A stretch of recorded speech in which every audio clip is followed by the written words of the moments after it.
샘, 써무신 몸. 아피아에 위치한 호텔 메트로폴의 주인 채플린에게 로슨을 소개받았을 때만 해도 나는 로슨에게 별다른 관심이 없었다. 그때 우리는 다소 이른 시각에 칵테일 잔을 앞에 두고 호텔 라운지에 앉아 있었고 나는 그 섬에 대한 이야기를 재미나게 듣던 참이었다. 채플린은 흥미로운 사람이었다. 원래 직업은 광산기술자였는데 직업으로는 이렇다 할 만한 성과를 거둔 것이 없었다. 하지만 지극히 영리한 광산기술자라고들 했다. 뚱뚱하지도 마르지도 않은 작은 체구에 정수리 수치 성긴 검은 머리는 희끗희끗 새어가는 중이었고 콧수염은 작고 너저분했으며 얼굴은 햇빛에 탄 데다 술 때문에 상당히 붉었다. 채플린은 이름만 웅장한 2층짜리 목조 건물인 이 호텔의 명목상 주인일 뿐 호텔을 실제 운영하는 것은 그의 아내였다. 그의 아내는 키가 크고 깡마른 45살의 호주인이었는데 위풍당당한 존재감과 당찬 기를 뿜어내는 여자였다. 쉽게 흥분하고 자주 술에 취하는 이 작은 사내는 아내를 무서워했다. 부부싸움이 나면 아내가 주먹과 발길질로 남편을 복종시킨다는 이들의 이야기는 이곳에 온 지 얼마 안 되는 사람들의 귀에도 빠르게 전파되었다. 어느 날 밤 남편이 술에 취했다가 24시간 동안 방에 갇힌 일화도 있었다. 남편은 겁을 먹고 감히 빠져나오지 못하다가 베란다에서 아래쪽 거리에 있는 사람들에게 딱한 사정을 이야기하고 겨우 감옥을 빠져나왔다고 한다. 그는 괴짜였다. 진실이든 아니든 그가 하는 이야기에는 다양한 삶의 경험이 녹아있었기 때문에 귀담아 들을 가치가 있었다. 그래서 로슨이 호텔 안으로 터덜터덜 들어왔을 때 나는 이야기가 끊긴 것이 조금 짜증이 났다. 한낮은 아니었지만 그는 이미 얼큰이 취한 것 같았다. 그가 칵테일을 한 잔 더 하라고 내게 끈질기게 권했을 때 나는 마지못해 잔을 받아들였다. 채플린의 머리는 이미 흐리멍텅한 상태였다. 예의상 다음 잔은 내가 주문할 수밖에 없었는데 그렇게 되면 그가 더욱 활기를 띠게 될 테니 채플린 부인의 따가운 눈총이 내게 날아올 게 뻔했다. 로슨의 외모는 매력적인 면이 전혀 없었다. 그는 작고 마른 남자였다. 길고 누리끼리한 얼굴, 좁고 약한 턱, 크기만 하고 살집이 없는 도드라진 코, 크고 무성한 검은 눈썹, 그 모든 것들이 독특한 인상을 만들어냈다. 그의 눈은 아주 크고 대단히 까만 눈은 수려했다. 그는 유쾌했지만 그 유쾌한 모습이 진짜 같지는 않았다. 그냥 껍데기, 세상을 속이기 위해 쓴 가면처럼 느껴졌다. 나는 그가 그것으로 비열한 본성을 가리고 있는 게 아닐까 하는 의심이 들었다. 그는 넉살 좋은 인간으로 보이려 열심이었고 싹싹하기까지 했지만 나는 왠지 모르게 그가 교활하고 정직하지 않다는 느낌을 받았다. 그는 큰 목소리로 말을 줄줄 쏟아냈다. 그와 채플린은 뒤질채라 이제는 다들 아는 진기한 경험담을 늘어놓았다. 잉글리시 클럽에서 보낸 질펀한 밤들, 어마어마한 양의 위스키를 소진한 사냥여행, 육지에 발을 디딘 순간부터 바다로 나갈 때까지 아무것도 기억나지 않는 것이 큰 자랑인 시드니 여행, 술에 취한 돼지 한 쌍이 따로 없었다. 하지만 거칠고 저속한 채플린과 로슨은 큰 차이가 있었다. 다들 칵테일을 4잔씩 마셔 맨정신은 아니었지만 로슨은 취한 것 같으면서도 분명 신사의 태가 났다. 마침내 그가 조금 휘청거리는 몸을 의자에서 일으켰다. 나는 집에 가버리다. 그가 말했다. 저녁 전에 봅시다. 괜찮겠어, 선생? 채플린이 말했다. 그럼요. 그는 밖으로 나갔다. 그의 무뚝뚝한 대답에 실린 독특한 말투에 이끌려 나는 고개를 들었다. 좋은 양반이야. 로슨이 문 밖 햇빛 속으로 나갔을 때 채플린이 가라앉은 목소리로 말했다. 최고 중의 최고죠. 술만 안 마셔도 참 좋을 텐데. 채플린의 논평에는 농담기가 없지 않았다. 저 양반은 술에 취하면 꼭 사람들과 싸우려 든단 말이야? 그 사람 술을 자주 마시나 봅니다. 일주일에 서너 번 코가 비뚤어질 때까지 마시죠. 이 섬에 에슬이 그렇게 만들죠. 에슬이 누굽니까? 에슬은 그 양반의 아내입니다. 그 양반 혼혈인과 결혼했어요. 브르발드 영감의 딸, 아내를 데리고 여기를 떠났었죠. 그럴 수밖에 없어요. 하지만 여자가 견디지 못하고 결국 여기로 다시 돌아왔어요. 그 양반 죽으라 품마시지 않으면 언제 목을 맬지 모릅니다. 착한 사람인데 술에 취하면 고약해져요. 채플린은 요란하게 끄 트름을 했다. 가서 샤워라도 해야겠구먼. 마지막 칵테일은 마시지 말걸. 꼭 마지막 잔이 사람을 잡는다 말이야. 그는 마음을 정하지 못하고 계단 쪽을 쳐다보다가 샤워기가 있는 작은 방으로 가야겠다 마음먹고는 어울리지 않게 진지한 빛을 띄었다. 로슨과 친분을 쌓으면 좋을 겁니다. 그가 말했다. 책을 많이 읽은 사람이거든요. 맨정신일 때 보면 깜짝 놀랄 거예요. 똑똑하기도 하고요. 이야기를 나눌만 할 겁니다. 채플린의 이 몇 마디 말이 내게 모든 것을 말해주었다. 그날 해변가를 달리다가 저녁 무렵 돌아왔을 때 로슨이 호텔에 다시 나와 있었다. 그는 라운지의 등나무 의자에 앉아 축 늘어져 있다가 유리알 같은 눈으로 나를 쳐다보았다. 오후 내내 술을 품마신 게 분명했다. 기운이 없어 보이면서도 만사 못마땅하고 누구든 걸리면 가만 안 두겠다는 얼굴이었다. 그의 시선은 내게 한동안 머물렀지만 나를 알아보는 것 같지는 않았다. 다른 남자 두셋이 앉아서 주사위를 흔들고 있었는데 그에게 전혀 눈길을 주지 않았다. 그는 평소에도 이런 모습인지 아무런 관심을 끌지 못했다. 나는 앉아서 게임을 하기 시작했다. 아주 화기애애하구먼. 그가 불쑥 말했다. 그는 의자에서 일어나 무릎을 구부정하게 구부린 자세로 문을 향해 뒤뚱뒤뚱 걸어갔다. 우습다고 해야 할지 혐오스럽다고 해야 할지 모를 광경이었다. 그가 사라졌을 때 한 남자가 낄낄거렸다. 로슨이 오늘도 알딸딸하게 취하셨군. 저리 술기운을 이기지 못할 바에는, 다른 남자가 말했다. 차라리 마차 꼭대기로 기어 올라가 거기 있는 게 낫지. 이런 딱한 인간도 나름 로맨틱한 인물이며 그의 삶에도 이론가들이 흔히 비극의 효과를 나타내기 위해 꼭 필요하다고 보는 연민과 공포의 요소가 있을 거라고 누가 상상이나 했을까. 그날 이후 그를 다시 만난 것은 이틀인가 사흘 뒤였다. 저녁 때 호텔 1층 베란다에 앉아 있는데 로슨이 나타나 옆자리에 털썩 앉았다. 꽤나 말똥한 맨정신이었다. 그는 일상적인 말을 건네고 나서 내가 다소 무심하게 대꾸하자 하하 웃으며 사과하는 투로 덧붙였다. 저번에 내가 많이 취했었죠? 나는 대꾸하지 않았다. 딱히 할 말이 없었다. 부질없이 목이나 쫓아내려고 담배를 빨고는 일터에서 집으로 돌아가는 원주민들을 바라보았다. 그들은 성큼성큼 느릿느릿 조심스럽고도 위험있게 걸었는데 맨발이 탁탁 부딪히는 보드러운 발소리가 별스럽게 들렸다. 검은 머리는 곱슬머리든 직모든 라임꽃으로 하얗게 장식한 경우가 많았다. 그들은 외모가 도드라지고 특이했다. 키가 크고 몸매가 미끈했다. 그 뒤로 솔로몬 군도의 사람들, 계양 노동자들이 노래를 부르면서 우르르 지나갔다. 이들은 사모아 섬 사람들보다 키가 작고 몹시 가냘팠다. 피부색이 까맣고 머리는 붉게 염색에 크게 부풀린 모양이었다. 때때로 백인 남자가 모는 사륜차가 쌩 지나가거나 호텔 마당으로 들어섰다. 스코의 잔잔한 수면 위에는 범선 두 세대의 우아한 그림자가 드리워져 있었다.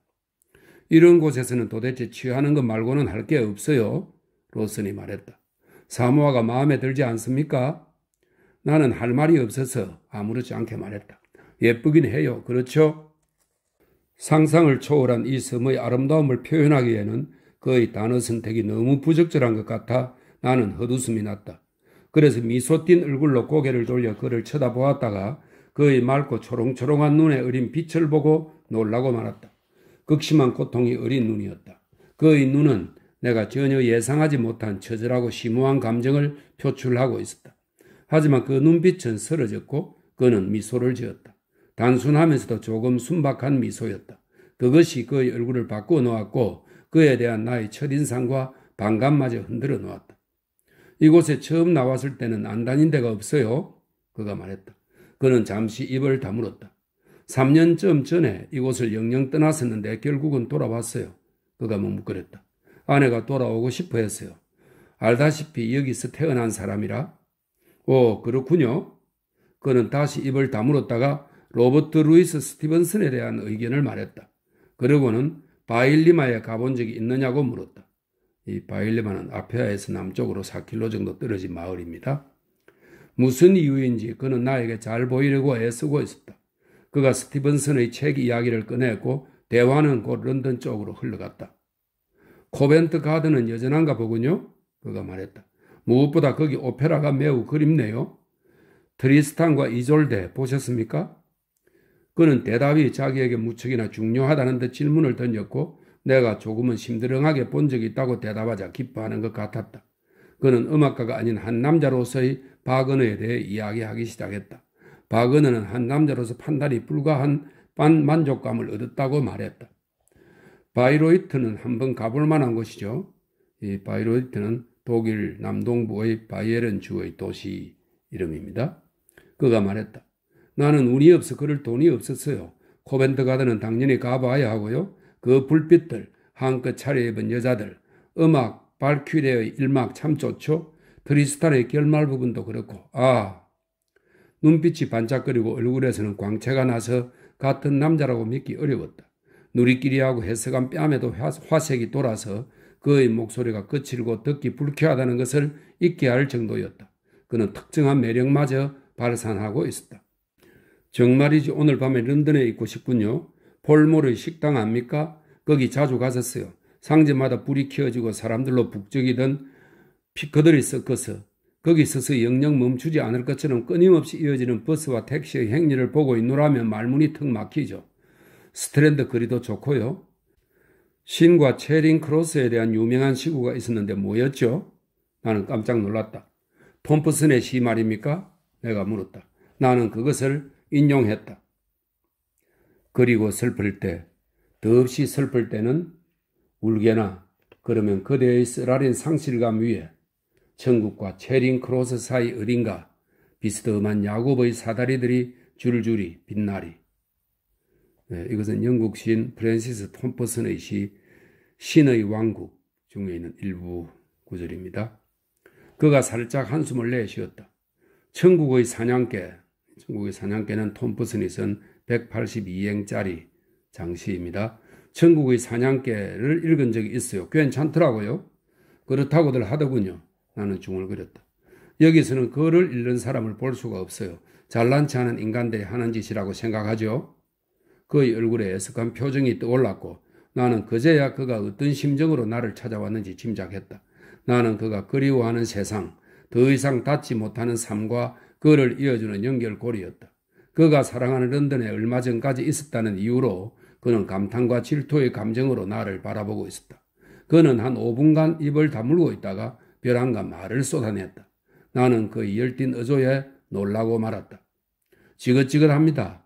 그가 말했다. 지긋지긋해요. 그럼 털고 떠나지 그래요? 내가 물었다.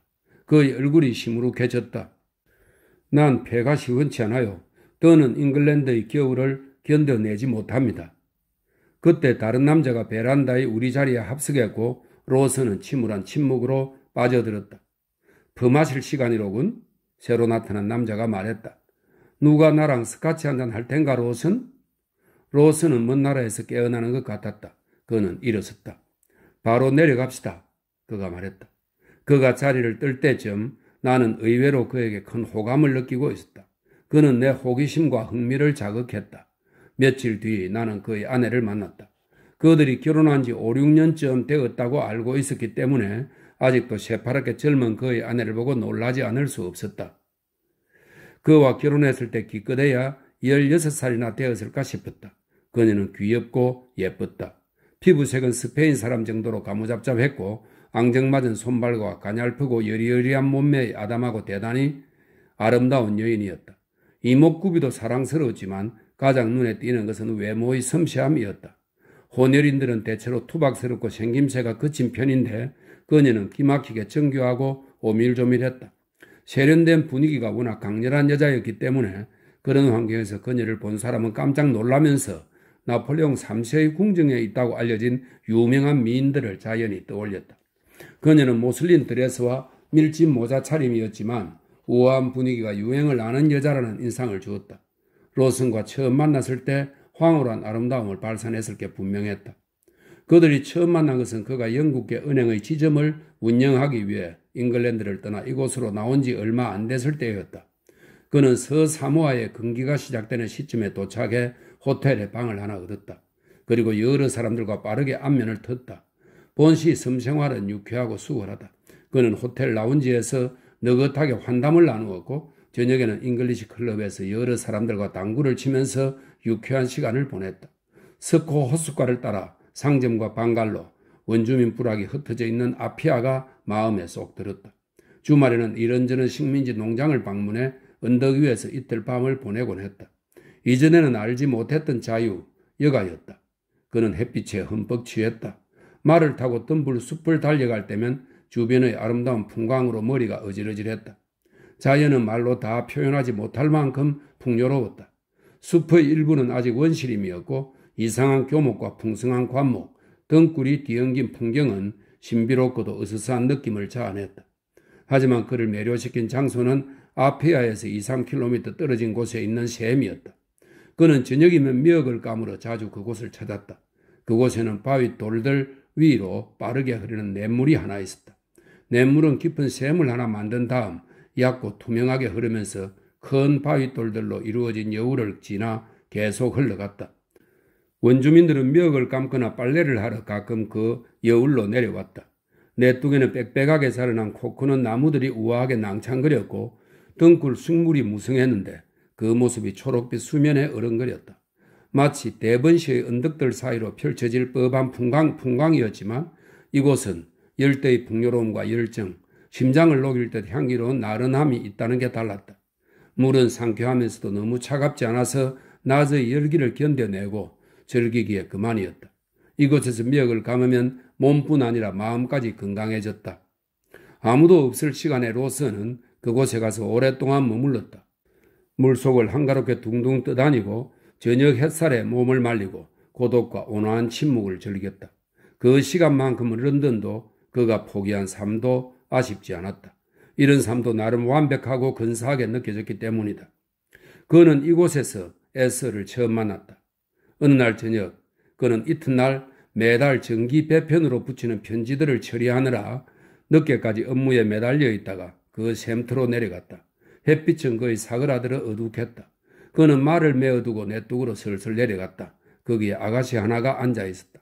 그가 다가와 소란스럽게 물속으로 들어가자 그녀는 주변을 두리번거렸다. 그러고는 필멸자의 접근에 놀란 나야드처럼 모습을 감추었다. 이 나야드는 그리스 신화 속에 나오는 물의 님프입니다. 그는 그것이 놀랍기도 하고 즐겁기도 했다. 그리고 그녀가 어디로 숨었을지 궁금했다. 그는 냇물을 따라 아래쪽으로 헤엄을 치다가 얼마 뒤 바위 위에 앉아있는 그녀를 발견했다. 그녀는 무심한 눈길로 그를 쳐다보았다. 그는 사모아 말로 소리쳐 인사를 건넸다. 안녕하세요. 그녀는 씩 웃는 얼굴로 그에게 응답을 하고는 다시 물속으로 들어왔다. 그녀는 수월하게 헤엄을 쳤고 그녀의 뒤쪽으로 머리카락이 넓게 퍼졌다. 그는 그녀가 샘물을 가로질러 물 밖으로 나가 내뚝으로 올라가는 것을 바라보았다.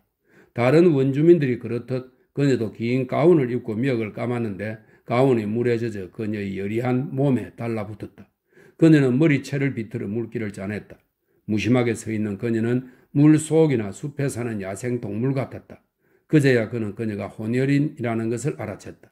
그는 그녀 쪽으로 헤엄쳐 가서 물 밖으로 나가 그녀에게 영어로 말을 걸었다. 늦은 시간에 물놀이를 하는군요. 그녀는 머리채를 흔들고 나서 고불고불한 머리카락이 어깨 위로 늘어지도록 두었다. 혼자 헤엄치는 걸 좋아했어요. 그녀가 말했다. 나도 그래요. 그녀는 원주민 특유의 천진하고 솔직한 웃음을 터뜨렸다. 그리고는 마른 가운을 머리 위에 덮어 쓰고 나서 젖은 가운을 밑으로 떨어뜨리고 발을 빼냈다. 그녀는 젖은 가운을 비틀어 짜고 떠날 채비를 했다. 그리고 잠시 머뭇거리다가 자리를 떴다. 갑자기 밤이 찾아왔다. 로스는 호텔로 돌아와 라운지에서 술값 내기로 주사위 게임을 하는 남자들에게 그녀를 설명했다.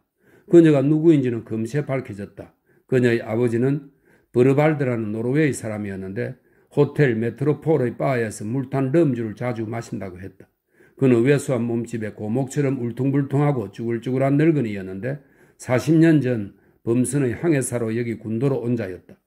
대장장이 상인, 식민 농장주를 거쳐 한때는 꽤나 부유한 축에 들었으나 90년대에 대형 허리케인에 얻어맞아 지금은 작은 코코넛 농장 외에는 아무런 생계 수단이 없었다.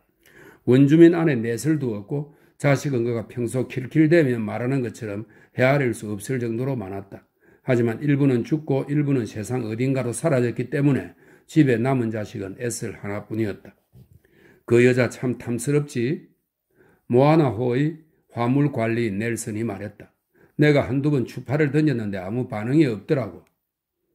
버르발드 영감은 호락호락한 바보가 아니야, 이 사람아. 밀러라는 남자가 말했다. 사위 덕에 여생을 떵떵거리면서 보낼 생각이란 말일세? 그들이 그 여자를 그런 식으로 말하는 걸 듣고 있자니 로스는 입맛이 섰다. 그래서 붙일 우편물 이야기를 꺼내 그들의 관심을 다른 데로 돌렸다. 하지만 이튿날 샘터를 다시 찾았다. 에슬이 거기 있었다. 석양의 신비로움, 물의 깊은 침묵, 코코넛 나무의 낭창낭창한 우아함이 그녀의 아름다움을 거들며 거기에 어떤 심오함을 더했는데 그것은 가슴을 뒤흔들어 미지의 감정을 일으키는 마법이었다. 그는 왠지 그녀에게 말을 걸 마음이 나지 않았다. 그녀도 그에게 아른 체를 하지 않았고 그가 있는 쪽으로 눈길조차 주지 않았다. 그저 초록빛 샘물에서 헤엄을 쳤고 혼자 있는 양 자맥질을 하고 내뚝에서 쉬었다. 그는 투명인간이 된 것처럼 기분이 묘했다. 그의 잊고 지냈던 시구들이 단편적으로 뇌리를 스쳤다. 학창시절 대충 공부했던 그리스어도 어렴풋이 기억났다. 그녀가 젖은 옷을 마른 옷으로 갈아입고 슬슬 멀어져 갈 때 그는 그녀가 있던 자리에서 보라색 히비스커스 한 송이를 발견했다. 그녀가 미역을 감으러 올 때 머리에 꽂았던 꽃송이였다.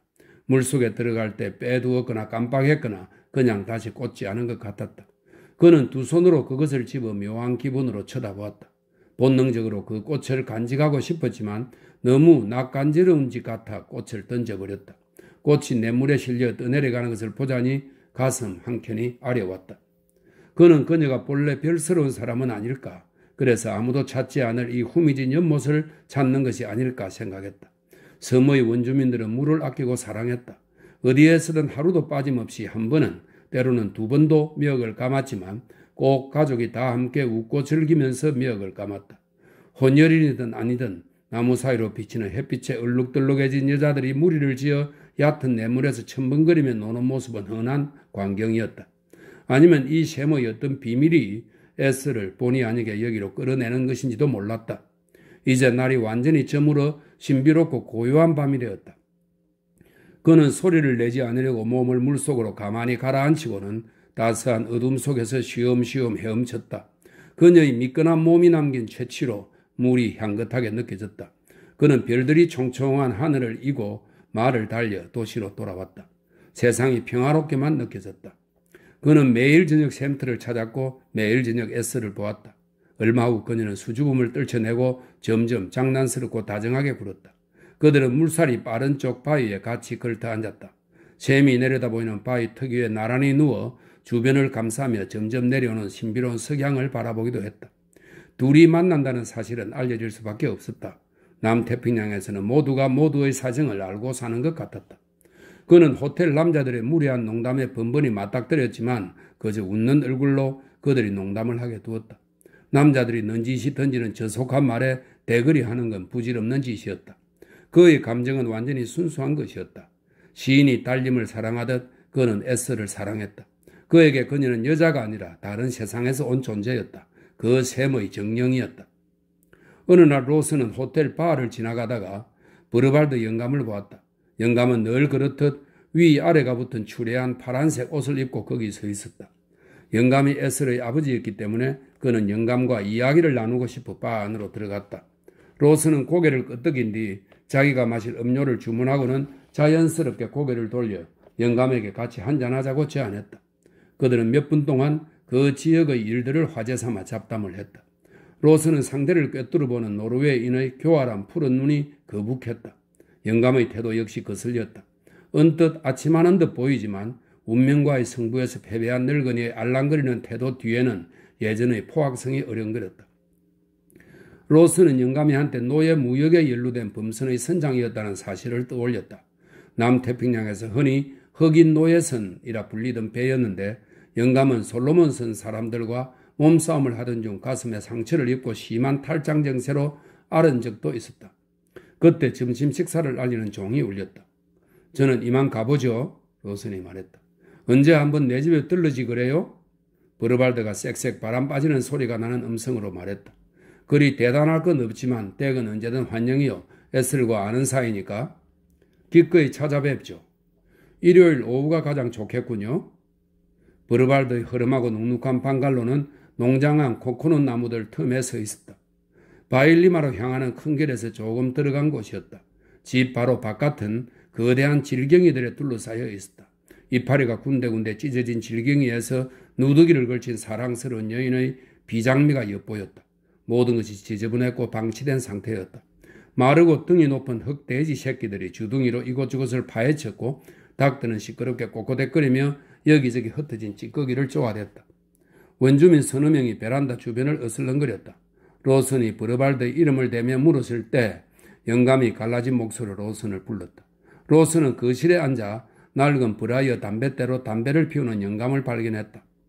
편히 앉아 있어요. 영감이 말했다. 에슬은 몸단장을 하는 중이라오. 에슬이 들어왔다. 블라우스와 치마를 입고 머리는 유럽식으로 단장한 차림새였다. 매일 저녁 샘트로 내려오는 여자의 야성적이고 수줍은 우아함은 없었지만 일상적인 분위기가 돌았기 때문에 한층 더 친근했다. 그녀는 로슨과 악수를 했다. 로슨이 그녀의 손을 만지는 것은 이번이 처음이었다. 같이 차 한잔 하세요. 그녀가 말했다. 로슨은 에슬이 미션 스쿨을 다녔다는 것을 이미 알고 있었다. 그는 정성껏 대접하는 그녀의 사교성이 감탄스럽기도 하고 즐겁기도 했다. 마실 차는 이미 탁자 위에 놓여 있었다. 브로발드 영감의 네 번째 아내가 차 주전자를 내왔다. 그녀는 아주 젊지는 않았지만 잘생긴 원주민이었고 영어 단어를 몇 개 말했다. 미소를 짓고 또 지었다. 푸짐한 버터빵과 갖가지 종류의 다디단 케이크들도 많아서 다과상이 아니라 정식 식사 자리 같았다. 대화는 형식적이었다. 주름이 주글주글한 노파가 살그머니 안으로 들어왔다. 에슬의 할머니예요? 브르발드 영감이 바닥에 요란스럽게 침을 뱉으며 말했다. 노파는 의자 끄트머리에 불편하게 걸터앉았다. 앉은 모양새가 평소 의자에 잘 앉지 않아 땅바닥이 더 편한 모양이었다. 노파는 줄곧 침묵을 지키면서 반짝이는 눈으로 로스만 물끄러미 쳐다보았다. 방갈로 뒤편 부엌안에서 누군가 콘스티나를 연주하기 시작했고, 이 콘스티나는 버튼을 눌러 연주하는 육각형 모양의 아코디언입니다. 콘스티나를 연주하기 시작했고 두세 명이 목소리를 높여 찬송가를 불렀다. 하지만 신앙심보다는 소리가 주는 즐거움 때문에 노래를 부르고 있었다. 로스는 걸어서 호텔로 돌아왔다. 이상하게 기분이 좋았다. 그는 되는 대로 살아가는 그 사람들의 모습과 브르발드 부인의 싱글벙글하는 선량한 품성, 왜소한 노르웨이인이 살아온 별스러운 날들, 늙은 노파의 반짝거리는 신비한 눈에 감동을 받았다. 노파의 눈에는 뭔가 비범하고 매혹적인 면이 있었다. 그것은 그가 아는 어떤 삶보다 자연스러운 삶이었고 온화하고 비옥한 토양에 가까운 삶이었다. 문명은 그를 몰아냈지만 원시적 본성에 더 가까운 이 사람들과 단순히 접촉한 것만으로도 그는 큰 해방감을 맛보았다. 로스는 슬슬 지겨워지기 시작한 호텔 생활을 청산하고 혼자 사용하는 작은 방갈로에 정착했다. 깔끔하고 하얀 방갈로는 바다의 면에 있어 어디에서도 다채로운 스코가 보였다. 그는 이 아름다운 섬을 사랑했다. 런던과 잉글랜드는 더 이상 의미가 없었고 이 외딴 곳에서 하루의 남는 시간을 보내는 것에 만족했다. 그곳은 최고의 선함과 사랑, 행복이 풍족한 곳이었다. 그는 어떤 역경이 있더라도 반드시 에슬과 결혼하리라 결심했다. 하지만 역경 같은 것은 없었다. 영감은 상냥했고 브르발드 부인의 미소는 그칠 줄 몰랐다. 농장 관계자로 보이는 원주민 몇 명이 잠깐씩 눈에 띄었다. 한 번은 키가 크고 라바라바를 걸친 청년과 마주친 적이 있었다. 몸에 문신을 했고 머리에 하얀 라임 꽃을 꽂은 청년은 브르발드 영감과 같이 앉아 있었는데 브르발드 부인의 오빠인가 남동생의 아들이라고 했다. 하지만 원주민들이 로슨 앞에 나타나는 일은 드물었다. 에슬은 로슨에게 상냥했다. 로슨을 바라보는 에슬의 초롱초롱한 눈빛은 로슨을 환희로 가득 채웠다. 그녀는 매력적이고 천진했다. 그는 그녀가 다녔던 미션 스쿨이며 거기 수녀들에 대한 그녀의 이야기를 홀린 듯 들었다. 그리고 그녀를 데리고 보름에 한 번 상영되는 영화를 보러 갔고 영화 상영 후 열리는 댄스 파티에서 그녀와 춤을 추었다. 이날은 섬 구석구석에서 사람들이 몰려들었다. 우플루 섬에는 영이라 할 만한 것이 딱히 없었기 때문이다. 섬에 거주하는 모든 계층이 모여 있었다. 백인 숙녀들은 거의 자기들끼리 뭉쳐 있었고 미국식 옷차림을 한 혼혈인들은 대단히 우아했으며 원주민들은 흰 머드 하버드 차림의 이 말은 팔다리를 덮는 펑푸짐한 원피스를 말합니다. 흰 머드 허버드 차림의 흑인 처녀들과 어색한 흰 면포 바지와 하얀 신발의 청년들 일색이었다. 모두들 대단히 말쑥했고 쾌활했다. 에슬은 자신의 곁을 떠나지 않는 백인 숭배자를 친구들에게 기쁜 마음으로 소개했다. 그가 그녀와 결혼할 거라는 소문이 바닥에 퍼져 있었고 그녀의 친구들은 부러운 눈으로 그녀를 쳐다보았다. 혼혈인이 백인 남자와 사귀어 결혼한다는 것은 대단한 일이었다. 정식 관계가 아니더라도 없는 것보다는 나았다. 아무도 그 끝은 장담하지 못했지만 로스는 은행 지점장이라는 지위로 인해 이스머의 괜찮은 신랑감으로 주목받고 있었다. 그는 에슬에게 푹 빠져 몰랐지만 많은 눈들이 호기심을 가지고 로슨을 지켜보았고 백인 숙녀들 역시 로슨을 헐끔거리면서 머리를 맞대고 수군거렸다. 호텔에서 로슨과 함께 지냈던 남자들이 자러 가기 전 위스키를 마시고 있었다. 넬슨이 불쑥 말을 꺼냈다. 로슨이 그 여자랑 결혼할 거라던데? 그치도 참 멍청하구먼. 밀러가 말했다. 밀러는 독일계 미국인으로 개명하기 전 원래 이름은 뮬러였다. 크고 뚱뚱한 체구의 대머리였고 깨끗이 면도한 얼굴은 둥그렇다. 쓰고 있는 커다란 금태 안경이 유순한 인상을 주었고 면포 바지는 늘 깨끗했다. 그는 사내들과 밤새 품마실 준비가 되어 있는 엄청난 술고래였지만 절대 취하는 법은 없었다. 쾌활하고 서글서글 하면서도 대단히 약삭빠른 자였다. 자기 사업에 방해가 되는 건 용납하지 않았다. 샌프란시스코에 주재한 한 회사의 대표였고 옥양목과 기계 등 섬에서 팔리는 갖가지 상품들을 들여오는 중개상이었는데 그의 사교성은 사업 수완의 일부였다. 그치는 자기가 어떤 꼴이 날지 전혀 모르고 있어. 넬슨이 말했다. 누군가 정신 차리라고 한마디 해야 할 텐데. 네, 충고 한마디 하지. 당신과 관련된 일이 아니면 끼어들지 않는 게 좋아. 밀러가 말했다. 스스로 바보가 되기로 작정한 사내는 그냥 놔두는 게 최선이야. 여기 여자들과 즐기는 것은 나도 대찬성이야. 하지만 결혼하는 건 다른 문제지. 장담컨대 이 친구에게 득이 될 게 하나도 없어. 그 자리에 채플린도 있었다. 그가 말을 보탰다. 많은 친구들이 그러는 걸 보았지만 끝이 안 좋았어. 당신이 그 친구를 붙잡고 이야기 좀 해봐, 채플린. 넬슨이 말했다. 당신이 그자를 가장 잘 알잖아? 내가 채플린이라면 그냥 놔두겠어. 밀러가 말했다. 이 당시에도 로스는 인기가 없었다. 그 일에 상관할 만큼 그에게 관심을 가진 사람도 없었다. 채플린 부인이 백인 여자 2~3명과 그 이야기를 나눈 적이 있지만 딱한 일이라고 한마디 하고는 더는 말하지 않았다.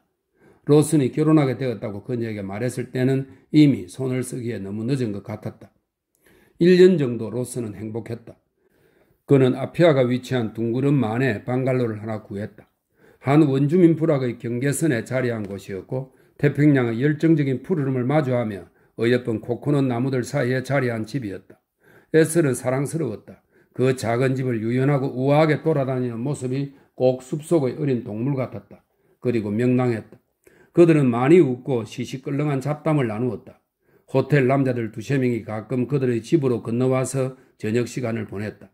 일요일에는 원주민과 결혼한 농장주의 집을 당일 일정으로 자주 다녀왔고 아피아에서 가게를 하는 혼혈 상인들이 어쩌다 한 번씩 파티를 열면 파티에 참석했다. 이제 혼혈인들은 로슨을 사뭇 따르게 되었다. 로슨은 결혼과 함께 혼혈인들과 같은 부류가 된 것이다. 그들은 로슨을 버티라고 불렀다. 이 버티는 엘버트나 버터의 애칭입니다. 버티라고 불렀다. 그리고 그와 팔짱을 끼고 등을 탁탁 두드려댔다. 그는 그들과 어울리는 에스를 보면 기분이 좋았다. 그녀는 눈을 반짝이면서 잘 웃었다. 그는 그녀의 행복한 모습을 보면서 위안을 얻었다. 가끔씩 에스의 친척들이 방갈로를 찾았다. 버르발드 영감은 물론이고 에스의 어머니, 사촌들도 왔다. 어리바리한 원주민 여자들은 모두 허브드 차림이었고 라바라바를 걸친 남자들과 소년들은 붉게 염색한 머리에 몸에는 정교한 문신을 하고 있었다. 로슨이 은행에서 집으로 돌아왔을 때 집안에 그들이 앉아있곤 했다. 그는 사람 좋은 웃음을 터뜨렸다. 피부치고 가족이라고 해서 우리를 뜯어먹게 해서는 안 되지. 그가 말했다. 그들은 내 가족이에요. 내게 부탁을 하는데 뭐라도 해줘야죠. 백인 남자가 원주민이나 혼혈인과 결혼하면 아내의 가족에게 돈줄 취급을 받게 된다는 것쯤은 그도 알고 있었다. 그는 에슬의 얼굴을 두 손으로 감싸 쥐고 그녀의 붉은 입술에 키스했다. 독신 남자로 살 때는 충분했던 봉급도 아내와 가정을 책임지게 되면 신중하게 관리해야 하지만 아내에게 그것을 납득시키는 것은 무리라는 생각이 들었다.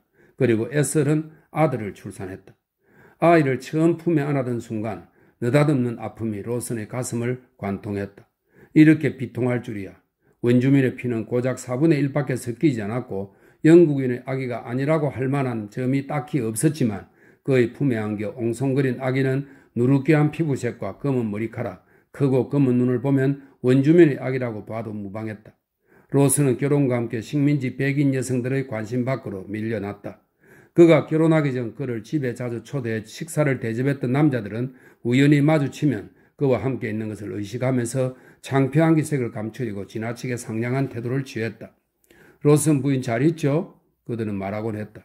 참 행운하지 뭐요. 그렇게 예쁜 여자를 얻다니. 하지만 그 남자들은 부부 동반 모임에서 로슨과 에스를 만나면 자기 아내가 에스에게 그만하게 고개만 까딱거리는 것을 보고 당혹감을 감추지 못했다.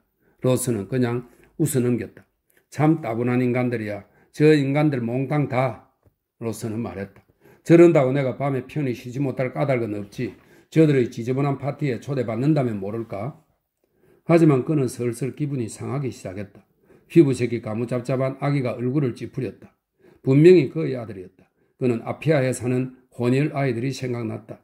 그 아이들은 혈색이 누렇게하고 파리한 게 건강해 보이지 않았고 징그럽게 조숙한 면이 있었다. 그는 뉴질랜드에서 배를 타고 학교에 가는 혼혈 아들을 본 적이 있었다. 그 아이들은 원주민 혈통의 아이들을 받아주는 학교를 골라서 다녀야 했다. 옹기종기 모인 그 아이들은 구릿빛 피부에 숫기가 없었고 백인들과 묘하게 구분되는 특징을 가지고 있었다. 그리고 자기들끼리 있을 때 원주민 말로 이야기했다. 그 아이들은 성장에 원주민의 피가 섞였다는 이유로 임금이 깎이는 남자들이 되었다. 여자아이들은 백인 남자와 결혼할 가능성이라도 있었지만 남자아이들은 아무런 가망이 없었다. 처지가 같은 혼혈인이나 원주민과 결혼할 수밖에 없었다. 로스는 그런 치욕적인 삶으로부터 자신의 아들을 멀리 떼어놓기로 굳게 마음먹었다.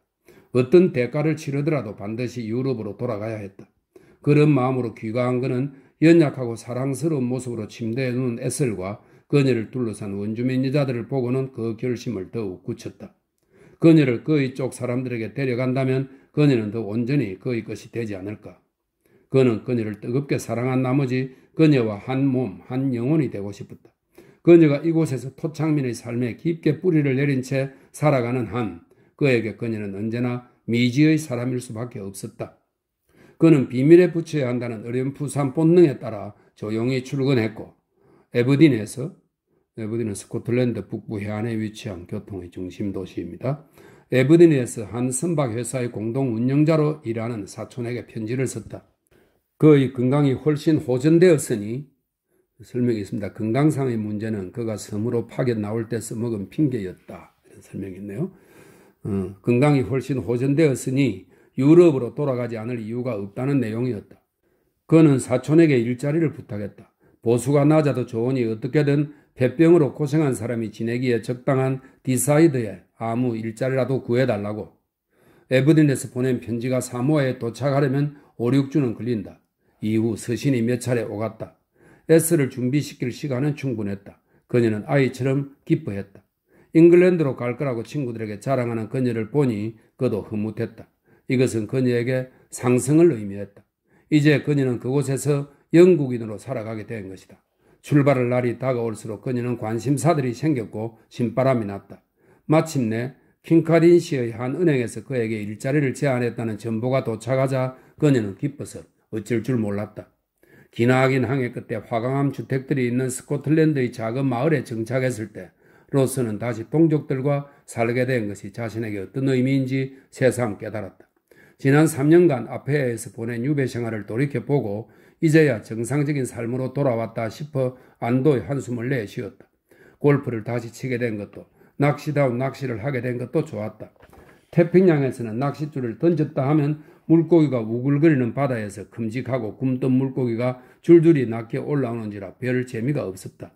그날의 소식이 실린 신문을 매일 읽는 것도 좋았고 말이 통하는 동족 남자들과 여자들을 만나는 것도 좋았다. 얼지 않은 고기를 먹고 통조림 우유를 먹지 않는 것도 좋았다. 육고기와 우유는 태평양보다 여기가 훨씬 더 풍부하게 생산되었다. 에스를 오롯이 독차지할 수 있는 것도 좋았다. 결혼한 지 2년이 지났는데도 그는 어느 때보다 그녀를 온 마음을 다해 사랑했고 그녀가 잠시라도 보이지 않으면 견디지 못했다. 그녀와 더 친밀한 교감을 나누고 싶은 갈망이 점점 커지고 조바심이 났다.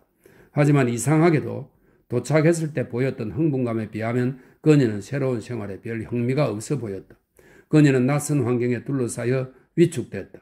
화창한 가을이 음산한 겨울로 변하자 춥다고 불평했다. 아침의 절반은 침대에서 보냈고 나머지 낮 시간은 소파에 누워 지냈다. 가끔씩 소설을 읽기도 했지만 대부분은 아무것도 하지 않았다. 길을 피하지 못했다. 걱정하지 말아요, 여보. 그는 말했다. 곧 익숙해질 테니까 여름을 기다려봐요. 아피아만큼 뜨거울지도 몰라. 그는 모처럼 기운이 났고 더 강해진 느낌이었다. 에스는 집안일에 서툴렀다. 사모아에서는 문제가 되지 않았지만 여기서는 허물이었다. 그는 찾아온 손님들에게 엉망인 집안꼴을 보일 수 없어서 허허 웃고는 에스를 놀리면서 물건들을 정리하기 시작했다. 에스는 무심하게 로선을 지켜보기만 했다. 그녀는 아들과 놀면서 많은 시간을 보냈다. 모국의 유아어로 아들과 대화했다. 로스는 그녀의 마음을 돌려보려고 이웃 사람들과 열심히 친분을 쌓았다. 그들은 때때로 작은 파티에 참석했다. 여자들은 실내용 가곡을 불렀고 남자들은 묵묵히 선량한 웃음을 지었다. 에슬은 수줍음을 탔고 혼자 앉아있는 편이었다. 로스는 문득 걱정이 돼 그녀에게 행복하냐고 묻곤 했다. 그럼요, 행복하죠. 그녀는 대답했다. 하지만 그녀의 눈에는 가늠할 수 없는 생각이 어려 있었다. 그는 안으로 움츠러드는 그녀를 보면서 연못에서 헤엄치는 그녀를 처음 보았을 때보다 그녀를 더 모르겠다는 생각이 들었다. 그녀가 무언가를 숨기는 것 같아 마음이 불편했고 그녀를 사랑했기 때문에 괴로웠다. 아피아가 그리운 건 아니지? 한번 그가 그녀에게 물었다. 아니에요. 여기는 아주 멋진 곳 같아요. 그는 어렴풋한 불안감에 쫓겨 그 섬과 그곳 사람들을 깎아내리는 말을 했다. 그녀는 조용히 웃으면서 아무런 대꾸도 하지 않았다. 어쩌면 한 번씩 사모아에서 편지 꾸러미가 도착하면 그녀는 하루 이틀 창백하고 굳은 얼굴로 지냈다. 무슨 일이 있어도 난 그곳으로 돌아가지 않아. 그는 못 박아두었다. 백인이 살 곳이 못돼. 하지만 에슬은 그가 없을 때 가끔 눈물을 흘렸고 그도 그것을 알게 되었다. 아피아에서 그녀는 말이 많았다. 그때는 일상생활에 자질구레한 일들이며 떠도는 소문을 제잘제잘 이야기하곤 했는데 지금은 갈수록 말수가 줄어들었다. 그가 그녀를 즐겁게 해주려고 아무리 애를 써도 그녀는 계속 풀이 주고 지냈다. 그로서는 예전 삶에 대한 기억이 그녀를 멀리 데려가는 것 같아서 그 섬과 그 바다, 브르발드 영감, 피부색이 어두운 모든 사람들에게 맹렬한 질투심을 느꼈다. 그들을 떠올리면 공포심이 솟구쳤다. 그녀가 사모아 이야기를 할 때마다 그는 신랄하고 비판적이었다. 자작나무가 새잎을 터뜨리는 봄날의 어느 늦은 저녁, 그가 골프를 치고 귀가했을 때 그녀는 평소와 달리 소파에 누워있지 않고 창가에 서 있었다. 그가 돌아오기를 기다렸던 게 분명했다. 그가 방 안으로 들어서자마자 그녀는 그에게 선언했다. 놀랍게도 사모아 말로 말을 했다. 더는 못 견디겠어요. 여기서는 더 이상 못 살아요. 싫어요. 싫어요. 맙소사, 제발 문명세계의 언어를 써구려. 그가 발끈해 말했다. 그녀는 그에게 다가와서 두 팔로 어색하게 몸을 감쌌다. 어쩐지 야만적인 몸짓이었다. 여기를 떠나요. 사모아로 돌아가요. 당신이 나를 여기 붙잡아두면 나는 죽고 말 거예요. 고향으로 돌아가고 싶어요. 그녀는 갑자기 감정이 격해져서 울음을 터뜨렸다. 그의 분노가 사그러들었다. 그는 그녀를 자기 무릎에 앉혔다. 그리고 생계가 달린 일자리를 팽개치는 것은 있을 수 없는 일이라고 설명했다. 그가 아페아에서 얻었던 일자리는 진작에 다른 사람에게 넘어갔기 때문에 그곳으로 돌아갈 방법은 없었다. 그는 그녀에게 차근차근 이야기했다. 그곳 생활의 불편함, 그들이 당할 수밖에 없는 모욕, 아들이 겪게 될 비통함. 스코틀랜드는 교육 환경이 좋지 않소. 학교들이 훌륭하고 학비도 저렴하지. 우리 아들이 에버딘 대학에 다닐 수도 있어. 나는 그 애를 진정한 스코틀랜드인으로 키울 거요. 그들은 아들을 앤드루라 불렀다. 로스는 아들이 의사가 되기를 바랐다. 그리고 백인 여자와 결혼하기를 원했다. 난 내가 혼혈인인 게 부끄럽지 않아요. 에슬이 불쑥 말했다. 당연하지 여보. 부끄러울 게 뭐가 있겠소? 그녀의 보드러운 뺨이 자신의 뺨에 닿자 그는 말할 수 없을 만큼 유약해졌다. 내가 당신을 얼마나 사랑하는지 짐작도 못할 거요. 그가 말했다. 내 진심을 당신에게 전할 수 있다면 무엇이든 다 내줄 수 있어. 그는 그녀의 입술을 찾았다. 여름이 왔다. 산악지대의 계곡에 녹음이 우거지고 향기가 감돌았다. 언덕들은 헤드꽃으로 화사해졌다. 그 아늑한 곳에 화창한 날들이 줄줄이 이어지면서 자작나무의 그늘이 간선도로의 뙤약볕을 식혀주었다. 에슬은 더 이상 사모아 이야기를 꺼내지 않았고 로슨의 불안감은 누그러졌다. 그는 그녀가 체념하고 환경에 적응했구나 생각했다. 그녀에 대한 내 사랑이 이렇게나 열렬한데 그녀의 마음에 다른 열망이 들었을 자리가 있을 리가 없다고. 어느 날 그 지역 의사가 로슨을 거리에서 불러냈다. 이봐요 로슨, 아내에게 여기 산악지대의 강물에서 멱을 감을 땐 신중하라고 해요. 알다시피 여긴 태평양과 달라요. 로슨은 깜짝 놀랐다. 놀란 기색을 숨길 여유조차 없었다. 아내가 멱을 감으러 다니는 줄은 몰랐어요. 의사가 끌끌 웃었다. 당신 아내를 본 사람들이 많아요. 그러니 말이 안 나올 수가 없죠. 물놀이 하기엔 의외의 장소거든요. 다리 위쪽 샘인데 물놀이가 금지되어 있지만 큰 상관은 없습니다. 당신 아내가 거기 물을 어떻게 참아내는지 그저 신기할 뿐이에요. 로스는 의사가 말하는 샘을 알았다. 에슬이 매일 저녁 멱을 감던 우플루의 샘과 비슷해서 거기 갔을 거라는 생각이 들었다. 산악지방의 냇물은 바위 아래로 구불구불 활기차게 흐르면서 깊고 잔잔한 샘 하나와 그 옆의 작은 모래밭을 만들어냈다. 코코넛 나무는 아니지만 울창한 나무들이 샘 위에 그늘을 드리웠고 모래밭이 있는 데다 나무잎 사이로 비치는 햇빛이 반짝거리는 수면에서 논이는 곳이었다. 로스는 충격을 받았다. 매일 그곳에 가는 에슬이 머릿속에 그려졌다. 두 귀에서 옷을 벗고 차가운 물속에 몸을 담그고 사랑했던 고향의 샘보다는 차갑지만 잠시나마 과거의 기분을 맛보았을 것이다. 그는 그녀가 다시 한번 낯선 존재로 냇물의 야성처럼 느껴졌다.